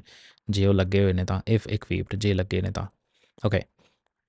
ਇਹ ਕੀ ਕਹਿੰਦੇ ਨੇ, with a transmission placed in park, transmission ਜਦੋਂ ਪਾਰਕਿੰਗ ਦੇ ਵਿੱਚ ਹੈ, identify the normal height of the brake pedal, identify the normal height, brake pedal ਦੀ ਜਿਹੜੀ ਨਾਰਮਲ ਹਾਈਟ ਹੈ ਉਹ ਆਈਡੈਂਟੀਫਾਈ ਕਰਨੀ ਹੈ ਕਿ ਹਾਂ ਬਈ ਬ੍ਰੇਕ ਇੱਥੇ ਕੁ ਰਹਿੰਦੀ ਆਪਣੀ। ਐਂਡ ਇੰਸਪੈਕਟ, ਅਤੇ ਫਿਰ ਇੰਸਪੈਕਟ ਕੀ ਕਰਨਾ ਹੈ, ਬ੍ਰੇਕ ਪੈਡਲ ਪ੍ਰੈਸ਼ਰ, ਅਤੇ ਬ੍ਰੇਕ ਪੈਡਲ ਪ੍ਰੈਸ਼ਰ ਨੂੰ ਫਿਰ ਇੰਸਪੈਕਟ ਕਰਨਾ ਹੈ। ਇਹ ਸਿਰਫ ਹਾਈਡ੍ਰੋਲਿਕ ਵਾਲਿਆਂ ਵਾਸਤੇ ਹੈ ਜੀ। ਓਕੇ, ਪੰਪ ਦਾ brake pedal 3 times, brake pedal ਨੂੰ 3 ਟਾਈਮਸ ਪੰਪ ਕੀਤਾ, and then hold it down for 5 seconds, ਅਤੇ ਥੱਲੇ ਫਿਰ ਦੱਬ ਕੇ ਰੱਖਿਆ 5 ਸੈਕਿੰਡਸ ਤੱਕ, ਔਰ ਐਜ਼ ਸਪੈਸੀਫਾਈਡ ਬਾਈ ਦਾ ਮੈਨੂਫੈਕਚਰਰ। ਹੁਣ ਹੋ ਸਕਦਾ ਕਿਸੇ ਟਰੱਕ ਦਾ 6 ਜਾਂ 7 ਸੈਕਿੰਡ ਜਾਂ 3 ਸੈਕਿੰਡ ਤੱਕ ਹੋਲਡ ਕਰਨਾ ਪਵੇ, ਇਹ ਡਿਪੈਂਡ ਕਰਦਾ ਮੈਨੂਫੈਕਚਰਰ 'ਤੇ, ਜਿੱਦਾਂ ਬਣਾਇਆ ਜਿਹਨੇ ਉਹਨੇ ਦੱਸਿਆ ਹੋਣਾ। 5 ਸੈਕਿੰਡ ਤੱਕ ਹੋਲਡ ਕਰਕੇ ਰੱਖਿਆ। The brake pedal should not move depress, ਹੁਣ ਜਿੱਥੇ ਤੱਕ ਹੋਲਡ ਕੀਤਾ ਉੱਥੇ ਹੀ ਰਹਿਣਾ ਚਾਹੀਦਾ। ਜੇ ਉਹ ਡਿਪਰੈਸ ਕਰ ਰਿਹਾ ਮਤਲਬ ਥੱਲੇ ਨੂੰ ਜਾ ਰਿਹਾ, ਇਟ ਮੀਨਸ ਕੋਈ ਗੜਬੜ ਹੈ। ਆਫਟਰ ਇਨੀਸ਼ੀਅਲ ਐਪਲੀਕੇਸ਼ਨ, ਵੀ ਜਿਹੜਾ ਇਨੀਸ਼ੀਅਲ ਮਤਲਬ ਪਹਿਲਾਂ ਐਪਲੀਕੇਸ਼ਨ ਕੀਤਾ, ਜੋ ਅਪਲਾਈ ਕੀਤਾ, ਪਹਿਲਾਂ ਅਪਲਾਈ ਕੀਤਾ ਸੀ, ਪ੍ਰੈਸ਼ਰ ਲਾਇਆ ਸੀ, ਉਸ ਤੋਂ ਬਾਅਦ ਜਦੋਂ ਬ੍ਰੇਕ ਪੈਡਲ ਨੂੰ ਦੱਬ ਕੇ ਰੱਖਿਆ, ਹੁਣ ਉਹ ਥੱਲੇ ਨੂੰ ਨਹੀਂ ਜਾਣਾ ਚਾਹੀਦਾ, ਠੀਕ ਹੈ। ਐਂਡ ਸ਼ੁੱਡ ਬੀ ਫਰਮ, ਬਈ ਉਹ ਫਰਮ ਹੋਣਾ ਚਾਹੀਦਾ ਹੈ, ਦ੍ਰਿੜ ਖਲੋਤਾ ਰਹੇ ਕਿ ਹਾਂ ਬਈ ਥੱਲੇ ਨਹੀਂ ਚੁੱਕਣਾ। Should be firm and have a sufficient ਦਾ ਮਤਲਬ ਹੁੰਦਾ ਹੈ ਬਈ ਜਿੰਨਾ ਕੁ ਚਾਹੀਦਾ ਹੈ, ਸਫੀਸ਼ੈਂਟ ਜਿੰਨੀ ਲੋੜ ਹੈ, ਜਿੰਨਾ ਉਚਿਤ ਹੈ। Sufficient amount of reserve for brake pedal application, ਕਿ ਜਿਹੜਾ ਉਹਦੇ ਵਿੱਚ ਜਿਹੜਾ ਪ੍ਰੈਸ਼ਰ ਹੈ ਉਹ ਪ੍ਰੋਪਰ ਬਣਿਆ ਰਵੇ, ਉਹ ਥੱਲੇ ਨੂੰ ਨਾ ਜਾਵੇ। ਇਹਦਾ ਮਤਲਬ ਹੈ ਕਿ ਉਹ ਠੀਕ ਹੈ। ਕਿੰਨੀ ਵਾਰੀ ਪ੍ਰੈਸ ਕੀਤਾ ਜੀ ਥੱਲੇ? 3 ਟਾਈਮ ਪ੍ਰੈਸ ਕੀਤਾ ਆ, ਅਤੇ 3 ਟਾਈਮ ਪ੍ਰੈਸ ਕੀਤਾ, 5 ਸੈਕਿੰਡ ਹੋਲਡ ਕਰਕੇ ਰੱਖਿਆ। ਹੁਣ ਉਹਨੂੰ ਹੋਲਡ ਕਰਕੇ ਦੇਖਿਆ ਕਿ ਹਾਂ ਇਹ ਇੱਥੇ ਹੀ ਰੁਕਿਆ, ਹੋਰ ਥੱਲੇ ਨੂੰ ਤਾਂ ਨਹੀਂ ਜਾਂਦਾ। ਜੇ ਜਾਂਦਾ ਹੈ ਤਾਂ ਮਤਲਬ ਖਰਾਬੀ ਹੈ। ਕਹਿਣ ਦਾ ਭਾਵ ਇਹ ਹੈ। ਹਾਂਜੀ ਸੱਜਣੋ, ਅੱਗੇ ਲਾਸਟ ਪੈਰਾਗ੍ਰਾਫਸ ਆ ਗਏ ਨੇ। The brake pedal should not move depress, okay ਇਹ ਪੜ੍ਹ ਲਿਆ। Inspect that the hydraulic power assist system, if equipped, are functioning as specified by the manufacturer. ਹੁਣ ਇਹਦੇ ਵਿੱਚ ਕਹਿੰਦੇ ਵੀ ਪਾਵਰ ਅਸਿਸਟ ਸਿਸਟਮ ਜੇ ਲੱਗਿਆ ਹੋਇਆ ਤੁਹਾਡੇ ਟਰੱਕ ਦੇ ਵਿੱਚ ਹਾਈਡ੍ਰੋਲਿਕ ਬ੍ਰੇਕ ਦੇ ਨਾਲ, ਤਾਂ ਕੀ ਉਹ ਕੰਮ ਕਰ ਰਿਹਾ ਹੈ, ਆਰ ਫੰਕਸ਼ਨਿੰਗ। ਹੁਣ ਇਹ ਸਾਰੇ ਸ਼ਬਦ ਜਿਹੜੇ ਨੇ ਭਾਈ ਇਹ ਪਹਿਲਾਂ ਹੀ ਆ ਚੁੱਕੇ ਨੇ, ਇਹ 'ਚ ਕੋਈ ਸ਼ਬਦ ਨਵਾਂ ਨਹੀਂ ਹੈਗਾ। ਤੁਸੀਂ ਜੇ ਪਿੱਛੇ ਧਿਆਨ ਨਾਲ ਪੜ੍ਹਿਆ ਤਾਂ ਤੁਹਾਨੂੰ ਅੱਗੇ ਵੀ ਧਿਆਨ ਆਪੇ ਜਾਣਾ। ਇਹ ਉਹੀ ਗੱਲ ਹੈ ਕਿ ਜੇ ਇੱਕ ਥਾਂ 'ਤੇ ਆਪਾਂ ਰੋਟੀ ਕਹਿ ਰਹੇ ਹਾਂ ਤਾਂ ਦੂਜੀ ਥਾਂ ਵੀ ਰੋਟੀ ਕਵਾਂਗੇ, ਦੂਜੀ ਥਾਂ ਲੋਤੀ ਨਹੀਂ ਕਵਾਂਗੇ, ਠੀਕ ਹੈ ਜੀ। ਸਿੰਪਲ ਗੱਲ ਹੈ। ਜੇ ਤੁਸੀਂ ਮੰਨ ਲਓ ਕੈਲੀਫੋਰਨੀਆ ਟਰੱਕ ਚਲਾ ਰਹੇ ਹੋ, ਉੱਥੇ ਵੀ ਬ੍ਰੇਕ ਮਾਰਿਆ ਹੀ ਰੁਕਣਾ ਹੈ, ਅਤੇ ਨਿਊਯਾਰਕ ਜਾ ਕੇ ਉਹ ਫੂਕ ਮਾਰਿਆ ਨਹੀਂ ਰੁਕਣਾ, ਉੱਥੇ ਵੀ ਬ੍ਰੇਕ ਮਾਰਿਆ ਹੀ ਰੁਕਣਾ ਹੈ। ਸੋ ਜਿਹੜਾ ਸ਼ਬਦ ਇੱਕ ਵਾਰੀ ਸਿੱਖ ਲਿਆ ਨਾ, ਉਹਨੂੰ ਆਪਣੇ ਡੇਟਾਬੇਸ 'ਚ ਪਾ ਲਓ, ਕਿ ਆਪਣੇ ਬ੍ਰੇਨ ਨੂੰ ਦੱਸੋ ਕਿ ਵੀਰੇ ਇੱਦਾਂ ਇਹ ਸ਼ਬਦ ਬੋਲਣਾ ਹੈ, ਇਹਦਾ ਇਹ ਮਤਲਬ ਹੈ, ਤਾਂ ਉਹ ਬ੍ਰੇਨ ਦੀ ਜ਼ਿੰਮੇਵਾਰੀ ਬਣ ਜਾਂਦੀ ਹੈ ਉਸ ਸ਼ਬਦ ਨੂੰ ਸਾਂਭ ਕੇ ਰੱਖਣਾ। ਹੁਣ ਤੁਸੀਂ ਨਵੀਆਂ ਲਾਈਨਾਂ ਜਿੰਨੀਆਂ ਮਰਜ਼ੀ ਪੜ੍ਹੀ ਜਾਓ ਉਹਦੇ ਨਾਲ, ਉਹ ਹੈਗੇ ਤਾਂ 26 ਅੱਖਰ ਹੀ ਨੇ, 26 ਲੈਟਰਸ ਨੇ ਅੰਗਰੇਜ਼ੀ ਦੇ, ABC ਤੋਂ Z ਤੱਕ, ਕੋਈ ਵੱਡੀ ਗੱਲ ਨਹੀਂ ਹੈਗੀ। ਓਕੇ ਜੀ, ਸੋ ਇੱਥੇ ਆਪਣਾ ਪਾਰਟ 2 ਜਿਹੜਾ ਹੈ ਉਹ ਫਿਨਿਸ਼ ਹੁੰਦਾ ਹੈ। ਪਿਛਲੀ ਵੀ ਵੀਡੀਓ ਜਿਹੜੀ ਹੈ ਉਹ ਵੀਰ ਹਰਜੀਤ ਸਿੰਘ YouTube ਚੈਨਲ 'ਤੇ ਪਾਈ ਗਈ ਹੈ।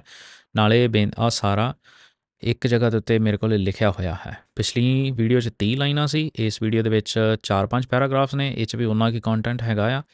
ਸੋ ਆਪਣੀ ਕੋਸ਼ਿਸ਼ ਹੈ ਕਿ ਅਗਲਾ ਜਿੰਨਾ ਵੀ ਕੰਟੈਂਟ ਹੈ ਇਹਦੇ ਉੱਤੇ ਪਾਉਂਦੇ ਰਹੀਏ। ਸਿੱਖਦੇ ਰਹੋ ਪਲੀਜ਼, ਪੜ੍ਹਦੇ ਰਹੋ। ਪੜ੍ਹਾਈ ਵਾਲੇ ਕੀੜੇ ਬਣ ਜਾਓ, ਉਹਨਾਂ ਗਾਇਕਾਂ ਦੀ ਗੱਲ ਨਾ ਸੁਣੋ ਜਿਹੜੇ ਕਹਿੰਦੇ ਸੀ ਪੜ੍ਹਾਈ ਦਾ ਕੋਈ ਫਾਇਦਾ ਨਹੀਂ ਅਤੇ ਆਪਾਂ ਇੱਦਾਂ ਹੀ ਤਰੱਕੀ ਕਰ ਜਾਣੀ ਹੈ। ਉਹ ਨਹੀਂ ਭਾਈ, ਇੱਦਾਂ ਤਰੱਕੀ ਨਹੀਂ ਹੋਣੀ। ਇਹ ਪੜ੍ਹਨਾ ਪੈਣਾ ਹੈ। ਭਾਈ ਨੰਦ ਲਾਲ ਸਾਹਿਬ ਵਰਗਿਆਂ ਨੂੰ ਚੇਤੇ ਕਰਿਆ ਕਰੋ, ਭਾਈ ਗੁਰਦਾਸ ਜੀ ਨੂੰ ਚੇਤੇ ਕਰਿਆ ਕਰੋ, ਪੜ੍ਹੇ ਲਿਖੇ ਵਿਦਵਾਨਾਂ ਦਾ ਨਾਮ ਲਿਆ ਕਰੋ ਜ਼ਿੰਦਗੀ 'ਚ, ਜਿਨ੍ਹਾਂ ਨੇ ਸਾਨੂੰ ਕੁਛ ਬਖਸ਼ਿਸ਼ ਕਰਨਾ ਹੈ, ਠੀਕ ਹੈ। ਗੁਰੂ ਗ੍ਰੰਥ ਸਾਹਿਬ ਮਹਾਰਾਜ ਸੱਚੇ ਪਾਤਸ਼ਾਹ ਦਾ, ਉਹਨਾਂ ਦਾ ਅੱਗੇ ਨਤਮਸਤਕ ਹੋਈਏ ਕਿ ਮਹਾਰਾਜ ਸਾਨੂੰ ਵਿੱਦਿਆ ਦੀ ਦਾਤ ਬਖਸ਼ਿਸ਼ ਕਰੀ। ਅਤੇ ਗੁਰਬਾਣੀ, ਇਮਾਨਦਾਰੀ, ਓਨੈਸਟੀ, ਪਲੀਜ਼ ਇਹਨੂੰ ਚਿੱਤ 'ਚ ਵਸਾ ਕੇ ਰੱਖੋ।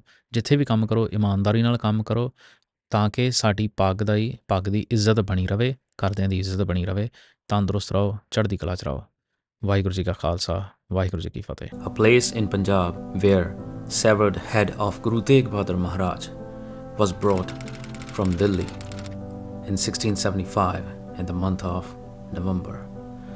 Ninth Guru was beheaded in Delhi, and the only head from his body was brought back to Sri Anandpur Sahib and was cremated right in front of Mata Nanki Ji, the mother of Guru Tegh Bahadur Maharaj. Where is that place? This Gurdwara Sahib that you're looking at the screen, this is called Gurdwara Seesganj Sahib, and we are going to talk about more about different other places.